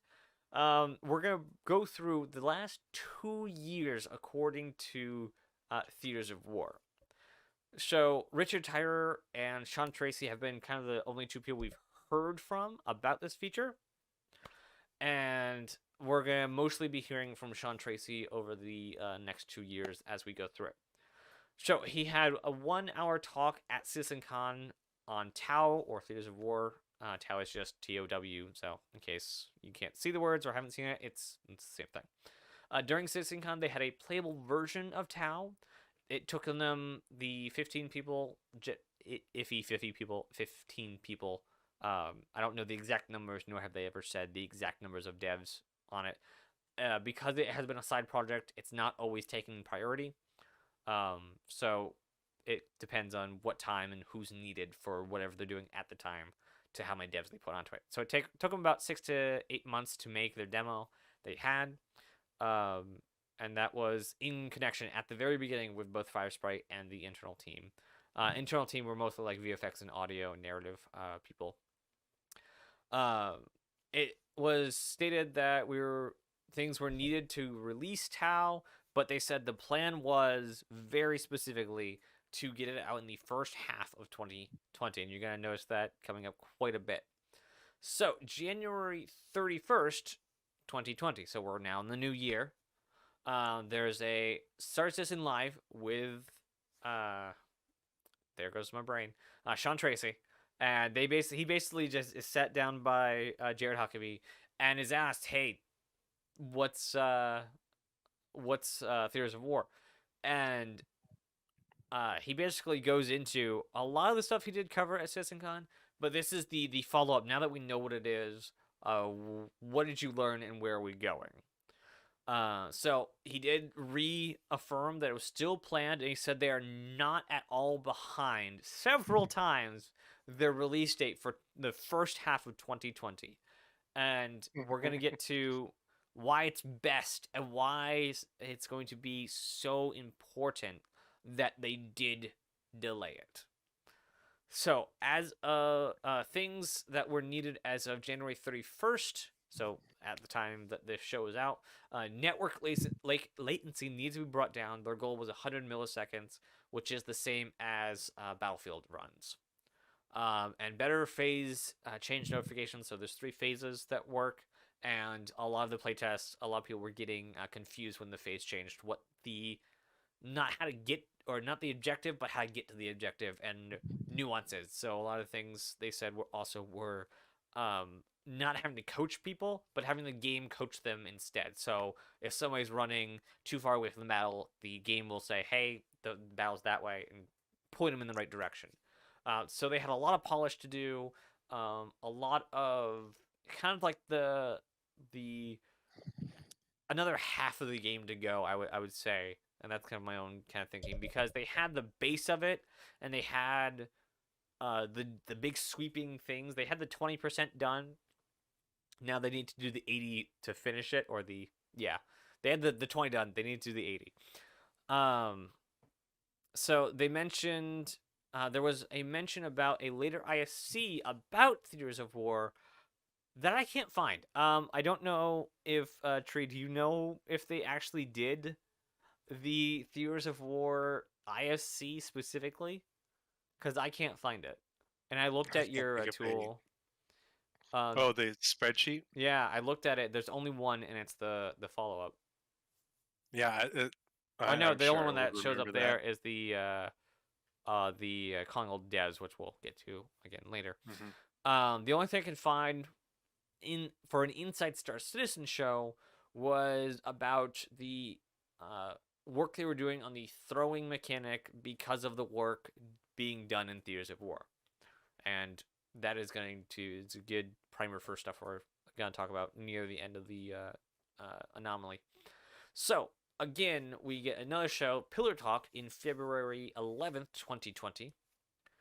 It was said in Pillar Talk that it would be out this year. So, again, 2020. They didn't say first half this time, which is room for some concern.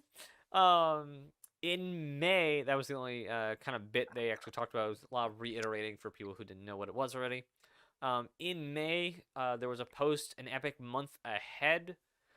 Theaters of War was one of the things they noted, and that said, Theaters of War working title is our new game mode that allows players to battle on foot, in vehicle, and in space, and features 2 teams that fight for victory in 3 fast-paced, action-filled phases. We know that many of you are eagerly awaiting more information about when we'll get to play from home. We're happy to share that time is nigh. We plan on pulling back the curtain and welcoming new players to theaters for the first test weekend soon. So that ended up being an Evocati test. That was May 2020. So, I'm going to stop here for a moment and just let you in on the very sad news.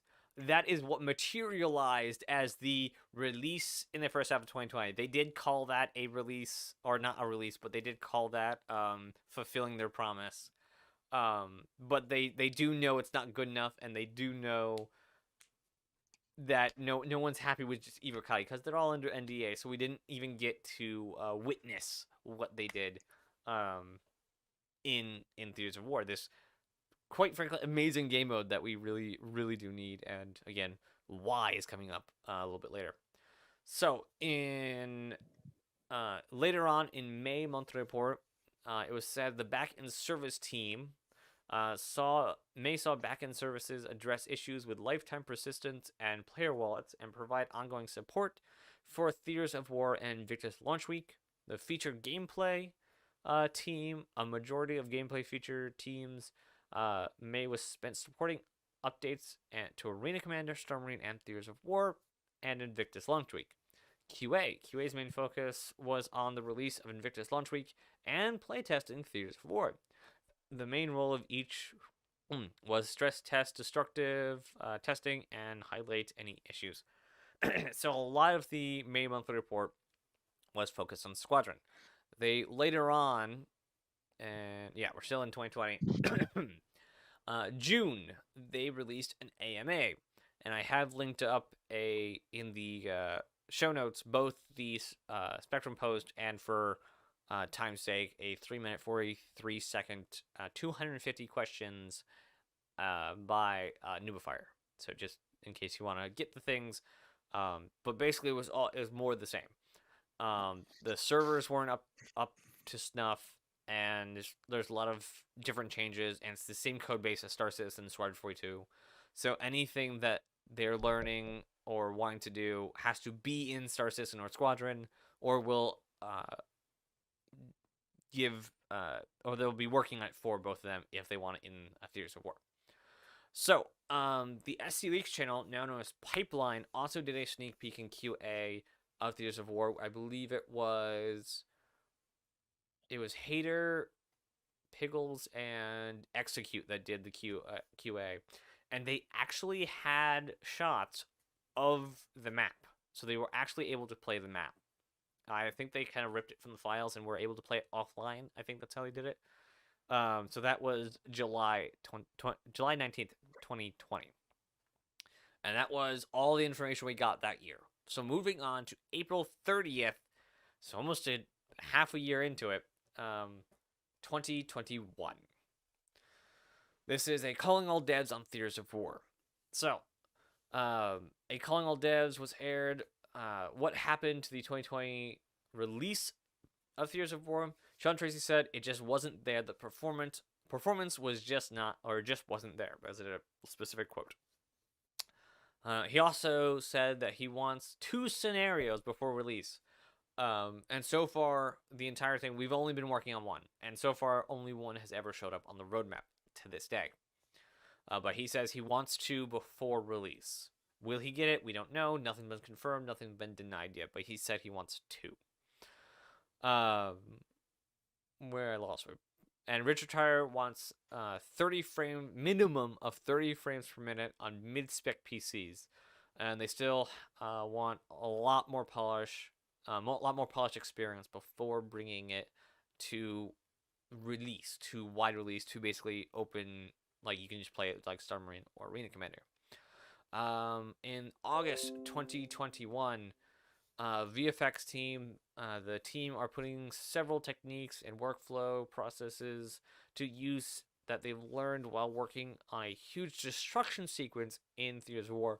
And if you look through all the information, that is probably the end sequence, assuming you win as Marines and lose as Outlaws, because you destroy a giant mining laser in the planet's atmosphere of the map. It goes on to say, which proved to be valuable testbed for Squadron and the Persistent Universe. And then in the September 21 monthly report, again, VFX finally further development work has been done on Theaters of War. And that was the last post ever that mentioned Theaters of War. The only other information we've had on it is the Firesprite team was added to the progress tracker. And the only thing currently left on the progress tracker for Theaters of War, I keep on calling it Squadron, for Theaters of War, is Theaters of War miscellaneous support. And then this ends in June. And Theaters of War, I did check, it is an upstream team, which means this is the current schedule. They're not waiting on anyone as far as we know. Again, there may be some dependencies on other teams, but as far as we know, this is the extent of their tasks. So, kind of some outlier stuff that I forgot to put into the document. Firesprite, during the cooperation, was acquired by Sony. I don't think Sony would plan to infringe on any current contracts, but this might complicate things if they ever want to renegotiate or negotiate further contractual work with Firesprite. So their stuff getting done in June, they're probably going to have to reevaluate how it comes out further. And also, again, no second scenario was ever put onto the Firesprite roadmap, and nowhere else does Theaters of War work show up anywhere on the roadmap. So we finally arrive at why. Why does it matter now? Why did it matter then? Why is this even a factor in the entire project that is Star Citizen? Like, as much as Squadron would like to say that it's the necessity, Star Citizen is the project. Squadron is the story mode addition, in my opinion. So, as I've said multiple times, stuff that they've worked on in Theaters of War has benefited both the Persistent Universe and Squadron 42.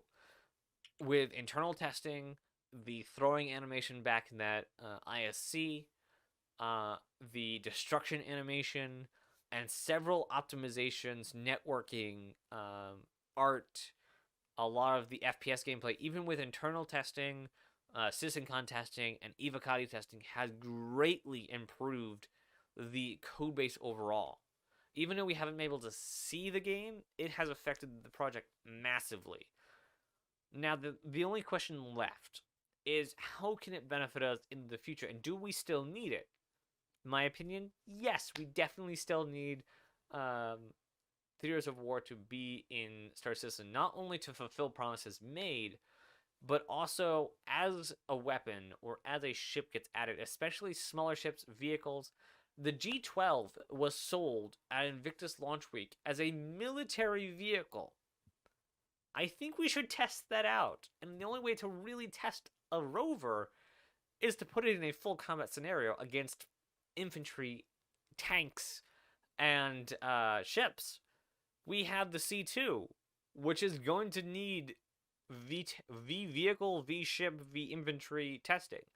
And not just because we want to throw stuff and blow stuff up, but because the balance of the game, this is something that Sean Tracy actually hit on every time he spoke. The balance of the game depends on that testing.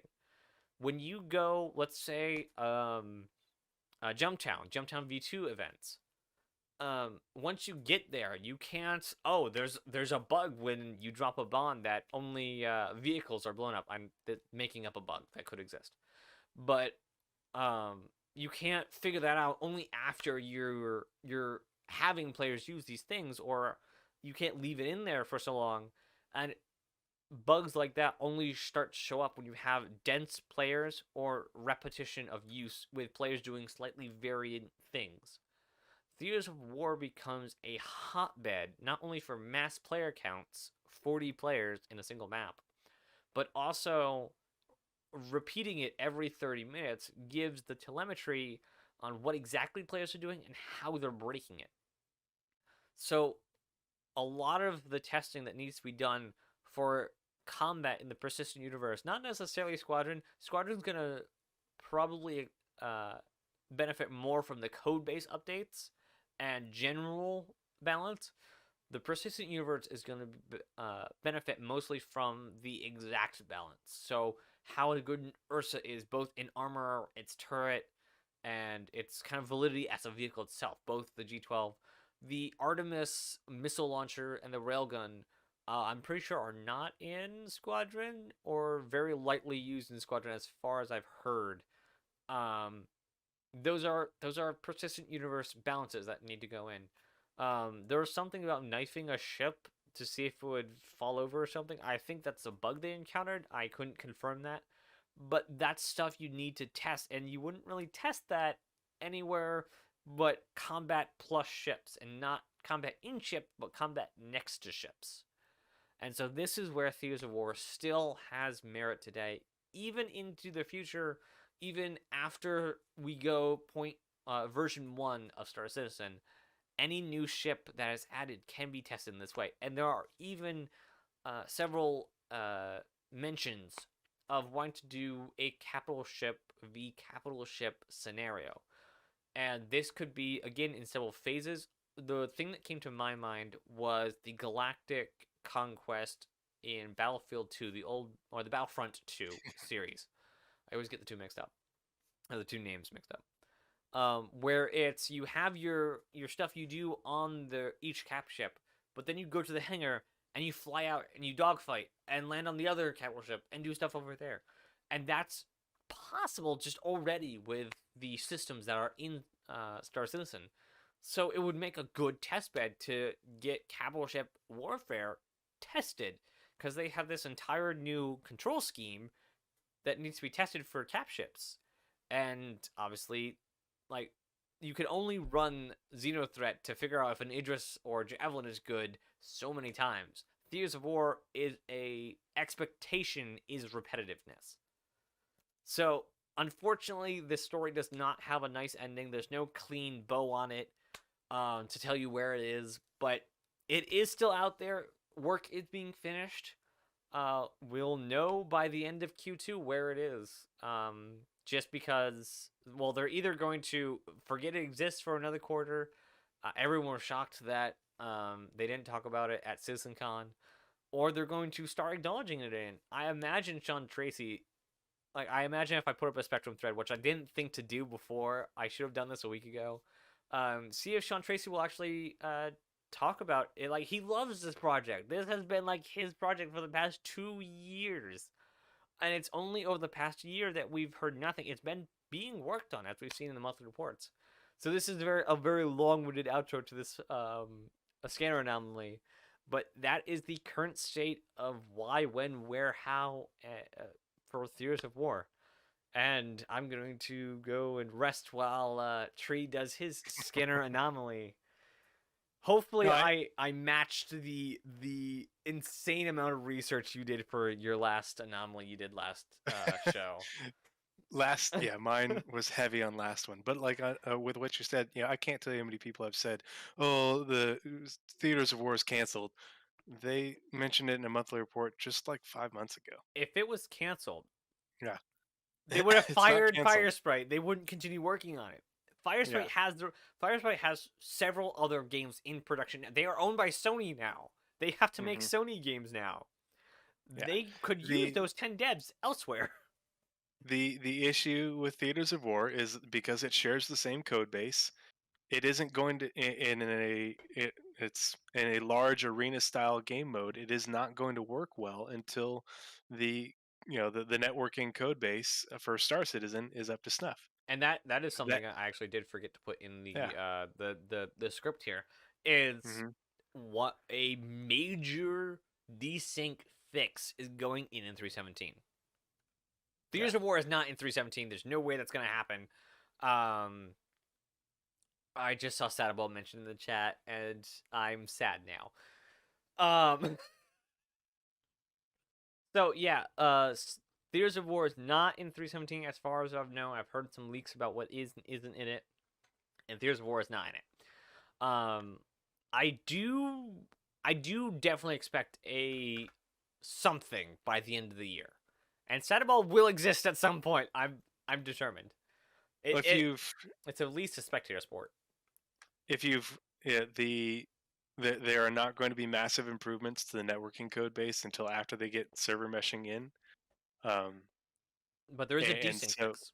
yeah, there are desync fixes, but I think that they're not going to be able to focus on the ultimate desync fixes until after, okay, server meshing is in. Now we can work on the desync fixes and really buckle down on that, and that will transfer over to Theaters of War. But if you've watched any of Ray's Guide's videos, he's been doing a great series, and I like to plug other content creators when I can, but he's been doing a great series on server meshing and what it means to players. Mm-hmm. And one of the things he talks about is the problems, or the what are the limiting factors of why we only have 50 players per server.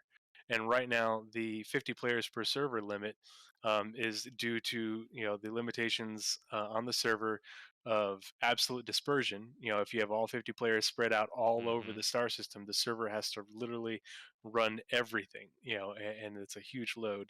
But also there is the limitation on the client of absolute concentration. And Theaters of War is an example of absolute concentration. And the way you fix absolute concentration is you need to have your client up to snuff in order to handle all those entities and stuff. And so that's why you can have Battlefield running, and you can have good frames and everything, because it is not the servers aren't overloaded. They don't have no issue relaying the data after the network fixes and everything, and player location authority is established. Mm-hmm. Not going to be an issue once they get server meshing done and they can work on the network optimizations. But Yeah. you still need the client to run better. And I Big think part of the client running better is the Gen 12 yep, render and that's the exactly what I was Vulkan gonna say. API. Yeah. When those things are, the Gen 12 render is like right around the corner. Mm-hmm. I don't know where we are on Vulkan, and I think that's something that we should probably delve Is into in the it? near future. Is You Vulcan know, a separate thing? It is the Vulkan is the API, and it is like almost like the round two of performance improvements on top. Whereas Gen 12 is round one, and so Okay. I think with Gen 12 coming in the near future, that could allow them to revisit another playtest for Theaters of War along with the recent desync fixes. And something, That's my tinfoil hat yeah, interpretation and of it. something you had mentioned, with the location teams being moved off the Arron Halo onto Pyro, the network team will have to uh, focus on Theaters of War to get Theaters of War the arcade kind of client server handshake to happen, because it's not a mesh server, but they will benefit from the performance that server meshing will give because it is a different architecture. So those network people have to finish their work to be able to have time to work on other things, specifically arcade modes. Though they have been doing the 15 people, around 15 people that have been working on Theaters of War, and they have been working on Star Marine and Arena Commander, and it is in a pretty good place. It is a bit clunky right now, but that's kind of just the entire PU at this point. Like Yeah. it's all the same code base. But Yep. Star Marine And is stupid fun. It's not as polished, obviously, as something like a Halo Infinite, but it's also not a release game. It's something. It's a side project, basically. yeah, those three side projects, people shit on them a lot, and I totally get it. But you have to realize that once SC, the persistent universe is in a good place with network optimizations, those things are going to run great along with the engine, Gen 12 and Vulkan API. Those things will run fantastic, no issues. I get good performance out of them already. Once you fine tune the network things, it'll be fantastic. And with all these other teams building just ungodly amounts of assets for the PU, whether it's weapons, armor, locations, and Light stuff that they can. fixtures, blades of grass. Yeah, all this stuff can be used, by game designers to rapidly make game maps and scenarios for all three of these game modes. Those three game modes, and I've always said this, if you put those, if you make those free to play and then just tie in microtransactions to it, just like Call of Duty, Warzone, Fortnite, all those things, Even if you they know, did like the super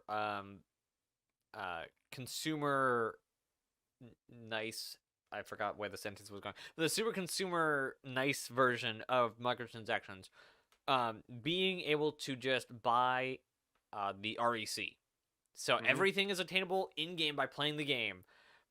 But in case you want to just boost your REC, you just buy an REC pack, which is the yeah, I in-game think that's why they haven't gotten rid of it. arcade currency.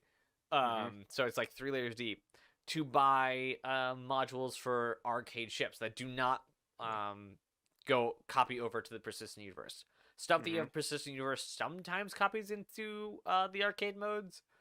See, I Um, think the cosmetics, if you bought it for the free game modes, mhm, you can use it in the free game mode and everything, just like with Call of Duty or Warzone and mhm. Fortnite and stuff. But that it encourages, hey, you've already paid the $1.99 for this cosmetic for a ship or your armor or your weapon. But if you buy the PU, you have that for the PU, and now you've Yeah, if doubled the it's value. You know, yeah, I and that think is hmm, such easy low hanging fruit for yeah, CIG. It would be just insane to not do that. Not soon. not soon. Not a priority soon, but several years down the road, and then you know for Microsoft and PlayStation, when they're saying, hey, we want to port over Squadron 42. Sweet, you can port over Squadron 42, and by doing porting over Squadron 42, you've already ported over the entire code base essentially for these game modes. Hmm. That opens up the player base and the playing player base by just ungodly amounts of people. And you're talking about how you like the idea of slowing down gameplay in the persistent universe, Yep. and I get that, and I feel the same way. But these are game modes that let people um, interact with the Star Citizen universe Swiftly. in quickly in a low effort, hey, I don't have time to you know travel from one planet to another in this system today. I'll plan on doing that on Saturday, but I've got an hour after work. I'm going to Yep. drop in and get a couple matches in tow or Star Marine, and it lets you practice the things that you'd be doing in the PU. Yeah. And that there's that holistic aspect of the game all over again, um, that is And that no one else has. even if Star Citizen itself never came to a console, there are ways to get PCs on console. Hmm. There are several different services now. Shadow, Yeah. Nvidia has theirs to get that. So if you have the arcade modes at the very least, and the story mode, like the story mode should be on everything. Like Chris, just don't stop that from happening, please. Your game can be much bigger if it's on more places. That's a known marketing thing. Anyway, Hmm. um, if the arcade or the story modes on many platforms, and they don't want to get a $500 console and a $1,000 to play the game, for Star Citizen, well, On PC, yeah. yeah, because you need peripherals and all that. But yeah, then you can just do a service that will give you a PC of much higher spec on your console. All consoles at this point, I think, other than uh,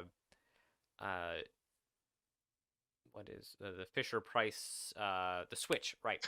Um, can do keyboard and mouse, so you don't have to worry about peripherals. They do that.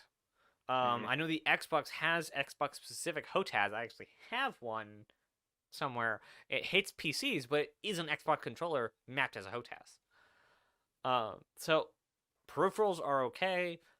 You can get Star Citizen to work through a console. I've seen it done through a tablet once, and that was weird to see because they were using. I think it was Shadow. I think it might have been just Board doing it. Now I've seen it once, so it's definitely possible. But Hmm. getting the word out there, getting people to taste it, Star Citizen, and then to say, "Hey, there's more over here." Yeah, you Player can give them a numbers, taste for free. yeah, player numbers Hmm. are a big thing uh to selling a game, and to like there is always the monetary That's how like you get microtransaction. 100 star systems and Yeah, 3 episodes of Squadron 42. yeah, you I've need said it a player million times. numbers. Hmm. And to get let's just go out on the furthest limb possible. To get Star Citizen 2, you need Star Citizen to have ridiculous player numbers. Yeah. And if it doesn't do that, if we're not getting MMO level players, it will have a slow and painful death. Yep. You can't have Star Citizen be a niche like Eve and be it as successful as it really needs to be. Hmm. And that's why the game is designed the way it is, with the low barrier to entry but high barrier to mastery. But it had the wide variety of gameplay mechanics.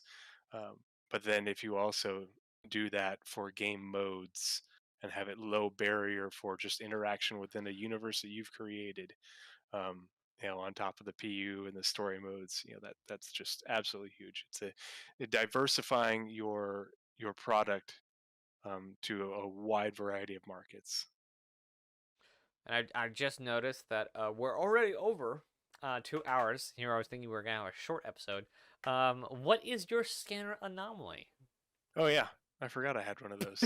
Yeah, my scanner anomaly, and thankfully, since we went on a long tangent, but I think a worthwhile one, Yeah, talking about things. Um, we should have like Mine is next actually episode pretty just straightforward. complete banter. Yeah. One of these days we'll rein ourselves in. But yeah, mine is actually pretty straightforward. And so I think this is about 2 months ago. I noticed this, and it was in the um, Astropub Discord. And again, I swear I'm going to be better about this. Giving credit to who originally asked the question. But someone, he didn't ask the question, but someone made note that, hey, the Genesis Starliner was on the progress tracker, and now it's gone. And so, of course, if you're in the Astropub Discord, you know that Jake Acapella, Jake Bradley, is a frequent um, guest within the Astropub Discord. We talk to him regularly. He's a very helpful, very nice guy. Mad props to Jake.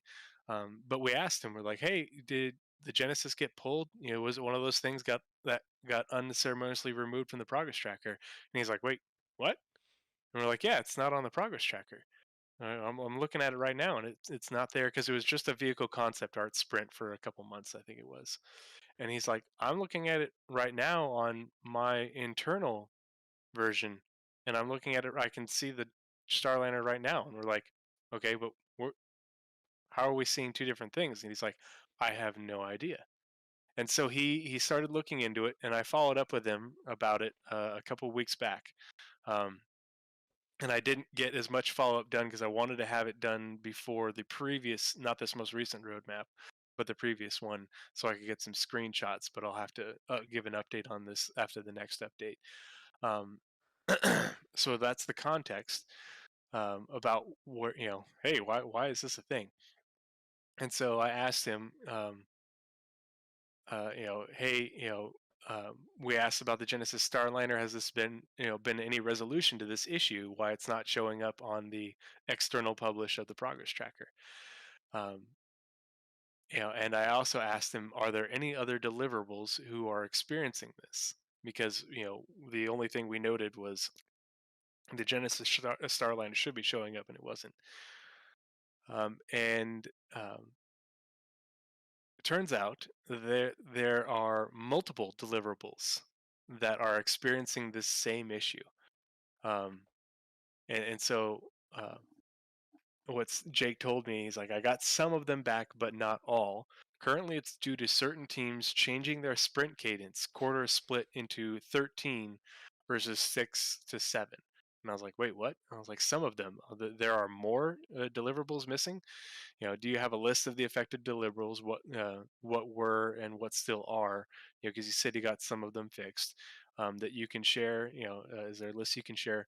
And I'm not sure what you mean by sprint cadence. And he's like, I don't have an exact list, but I know what the problem is. So fixing that problem would solve it for any that I'm unaware of. He said he knew of several.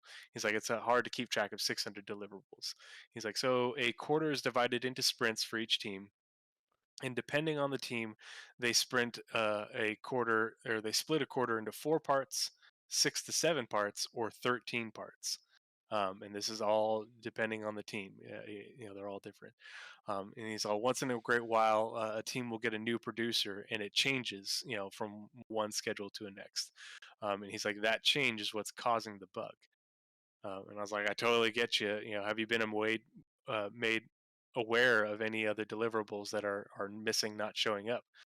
Are you able to share any of those? He's like, honestly, I think it's at least probably about a half dozen, but I don't have a list because depending on the week, sometimes it works and sometimes it doesn't. And he was talking about the fix that they had initially tried to see if they could get it working. And so from one week to the next, these deliverables that aren't showing, or one roadmap published to the next, these deliverables that are coming and going are coming and going. Um, and I got his permission to share this stuff. He's like, because depending on the week, sometimes it works and sometimes it doesn't. But he's like, for the bug, I'm almost certain the only teams that it's affecting now is vehicle concept art and it's the weapon. Content. WCT is weapon content team, Yeah. right? Yeah. Yep. Um, and he's like, that's why this bug has been so long standing. It's really tough to reproduce, and figure out why it's still affecting these two teams. And so with this recent, and that's why this got brought back up, is because with this most recent publish, or was it the one before that? No, it's with this most recent publish, the Genesis Starliner is back on the progress tracker. You can go look it up. It's right there. Yep. 7 weeks. Um, yeah. And so what I'm going to do is I'm going to make a list of all the deliverables on the vehicle concept art and weapon content teams, that are showing up right now, and then I will track them and compare with what is showing up after the next publish. This next, not what is it, tomorrow, Wednesday? Next week's, after next week's publish, Right. and then we'll see if there are any other deliverables that either that pop up without being announced, or that disappear without being mentioned, and we'll track it that way. And so that is, and I'll do that.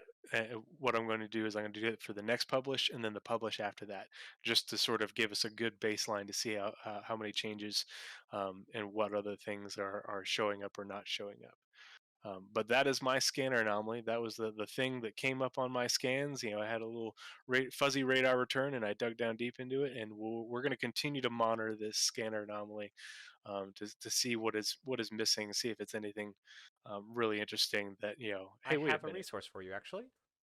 Oh, perfect. There is a site by a backer. I'll put it in chat. Um, it's Ah, yes. shinytracker.app, and he actually has the snapshots already. Bingo. So Okay, you I will can use you that. can do that instead of waiting for it, and Hmm. do it backwards as well. Yes, I will And do you could that, and I will probably work on the. Um, I'll put it in the show notes, and we'll get an update for the next episode. So that way we can give you an update to see which items are still being affected. Because I think he said it was narrowed down to about a half dozen between the two teams, and but it was more. Ah, the Uh, delta. Yes, he even puts in the deltas, so he has mhm, the deltas already there. nice. And before we sign off, I'm just going to give a quick little update and reminder from last week's episode, or not last week's, our first episode. My scanner anomaly was about changes and updates to the ARC star map, and how since its release towards the end of 2016, there have been a lot of changes on the star map that uh, have gone largely unnoticed. And some of these changes were updated on like the SC Tools wiki, I wonder if they have a and a bot doing lot. it. Yeah, well, I think they did, and now it's not working, or it hasn't been working for the past couple of years, because the changes that I have noticed were I found a separate post on Spectrum that showed that someone had been tracking the changes from 2016 through 2018, and so these changes had occurred since he stopped tracking them, and so they were essentially 2019 up to present day. So 2019, 2020, 2021. And I noticed that there was a lot of changes to the sizes of systems um, on the Arc Star map compared to the SC Tools wiki, which is apparently out of date. And then someone left a comment, a citizen by the name of Brixie, and he has noticed that there have been changes to Star Map, and he had made a Spectrum post that he linked in there about additional large jump points being added. And Ah, the reason this is so significant is, large jump points can take any ship, um, up to and so the biggest ship uh, we have announced is the Dreadnought. yeah, those things would only be able to navigate via a large jump point. And so the first one he noticed. Um, and I, this is really huge, was between Null and Oberon. And Null is a massive pirate system, one of the ones that actually increased in size with the changes that were reported in my post.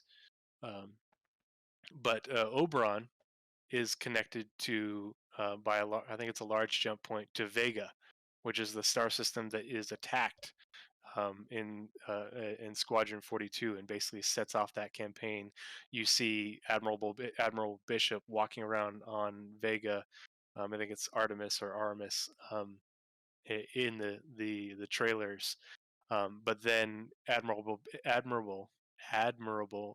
oh my God, Admiral? Admiral Admiral Bishop actually, after beating the Vandal back in Vega, um, counters another Vandal attack in Oberon. And Oberon is connected to, I think it's Virgil is the one that Vega and Oberon are both connected to. I'd have to look. But that's where he smashes another Vandal attack using the Retribution Dreadnought there. And so there is a path via large jump point from Virgil to Oberon to Null, which is a non-UEE claimed system. But it's huge. It's like 100 and some odd AU across. But from Null, you can get to um, uh, go to a different branch of the UEE, and so you would have a different path into UEE, UEE held space. I think it's Centauri is the next system, along with small and medium jump points to other vulnerable UE systems. So it would stand to reason that the Vandal would want to move into Oberon and then Null, because they'd have free reign to go all over the place from there. Um, and then he mentioned a couple other ones. That was the first one. The second one, um, he noticed put them in a few image. Yeah. Uh, oh, the addition of the Vulture system. Wait, a new system popped up? Or Yeah, the Vulture system wasn't always there. It's one of those ones that's a Vandal system, but it's not connected to anything. I'm Um, gonna call that a or mistake. now, yeah, or now connected to Orion by another, or yeah, the Vulture is connected to Orion by another large jump point. I'm gonna call that spoilers because there's a reason we don't have the jump points, and I imagine there are systems we still don't know about and we will learn about in Squadron. I wonder if that was a mispublish, tinfoil Yeah, hat and all. who knows? Yeah.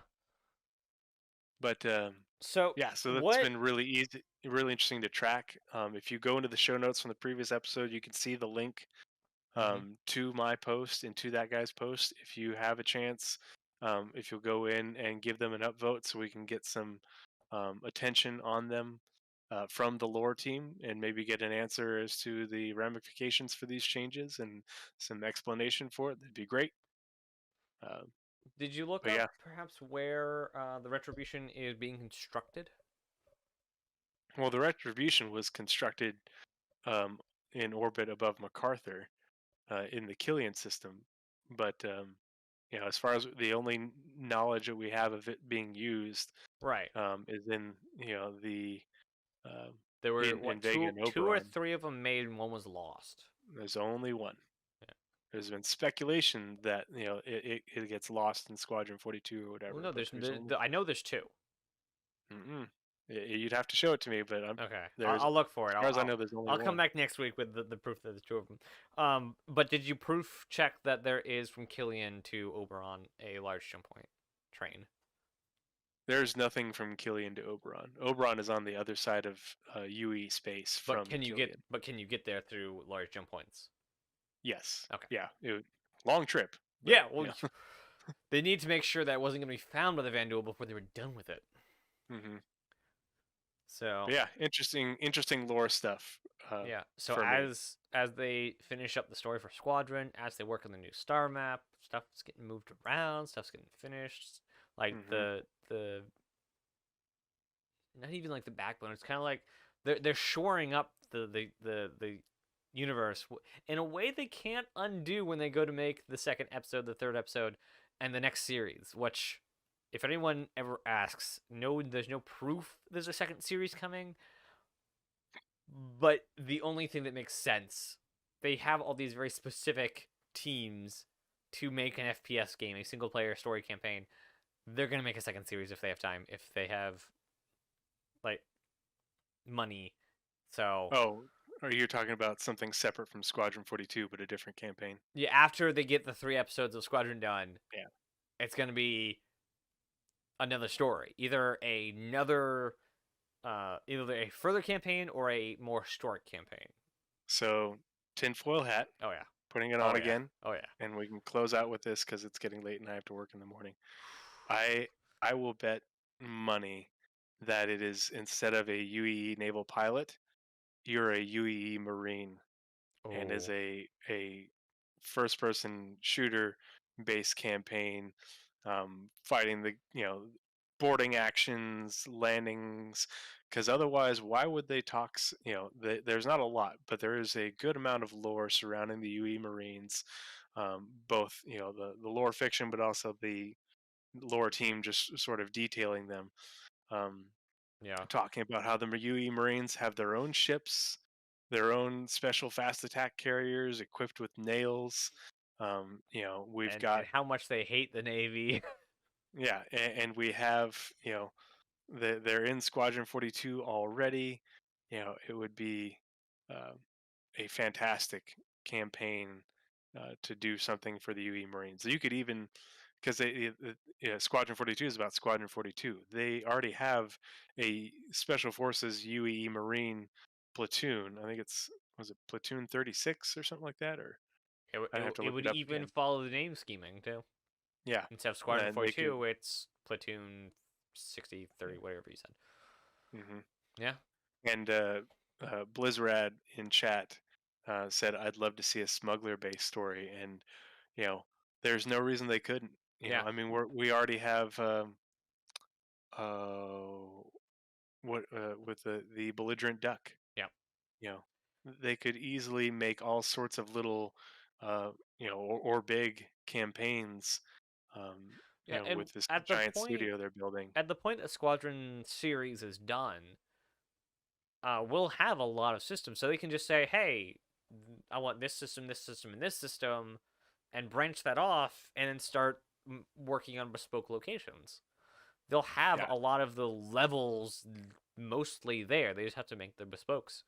Um, and then it's just again the content teams that are already working on Squadron just doing the same stuff again in different different flavors. Hmm.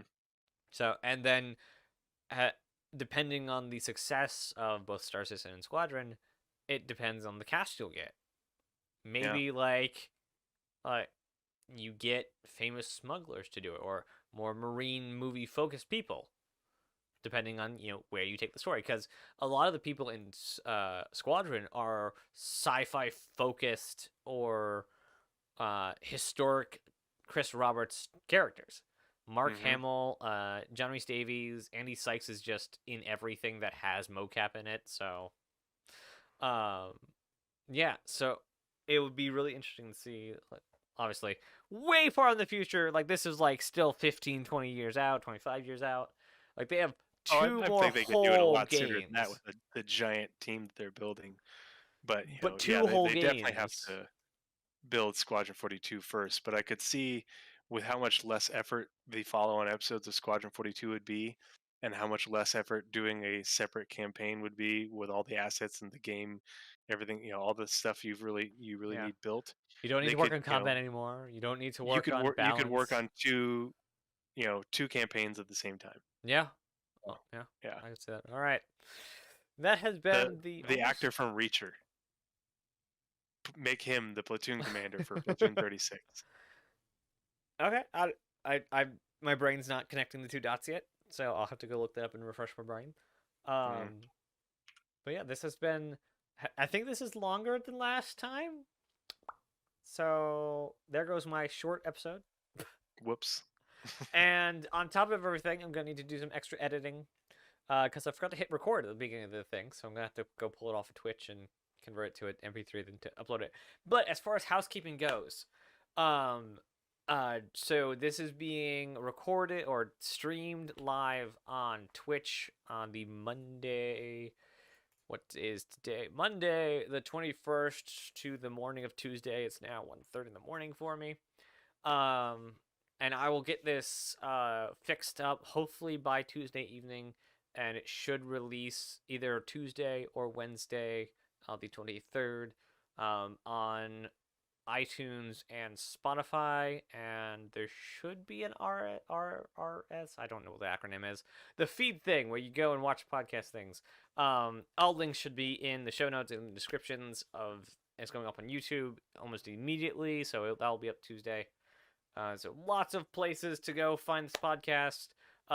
If you guys will have any specific place you want to see the podcast, let me know in the show notes. I will be putting the Discord that I most frequent, my own. And if you guys want to ask any questions, you can go there. If you don't want to join a Discord, the YouTube comments is always open for any kind of conversation. And I hope to see you all in 2 weeks, where we have so much roadmap to cover. Oh my goodness, it's gonna be awesome. Yeah, and everybody who dropped in and watched us Yeah, and thank you so listened, much for participated live. Thanks for joining us. even in my normal streams, I rarely ever get above 3 people. And at one point today, we saw a number of 9 people at We're once up to 9 watching. right now. It Yeah, says 7 to me, so I don't know. Twitch yeah. is terrible at doing that. So yeah, thank you so much everyone for showing up live. Um, yeah, you guys keep our brains kind of moving and may bring up stuff. You have brought up stuff that we haven't thought of, so that's always cool to see. Any last comments for this episode? No, this has been fun, and yeah, if anybody who is in following along, or if you talk to anyone who watches later, if you guys have questions, filter out, get them sent over our way. Help us come up with content so that we can dig into these questions on your behalf and get good answers for the community. Get some good information out there so that way everybody can form their own opinions. Um, good, bad, or otherwise. So are you keeping the new name? Waypoint, yeah. Yeah. Oh, okay. So yeah. So But yeah, people who haven't seen this episode are just gonna be missing out. Your tree, but you're also waypoint. So there's lore being made. Okay, have a good one, everyone. Have a good night. Oh my gosh. goodbye.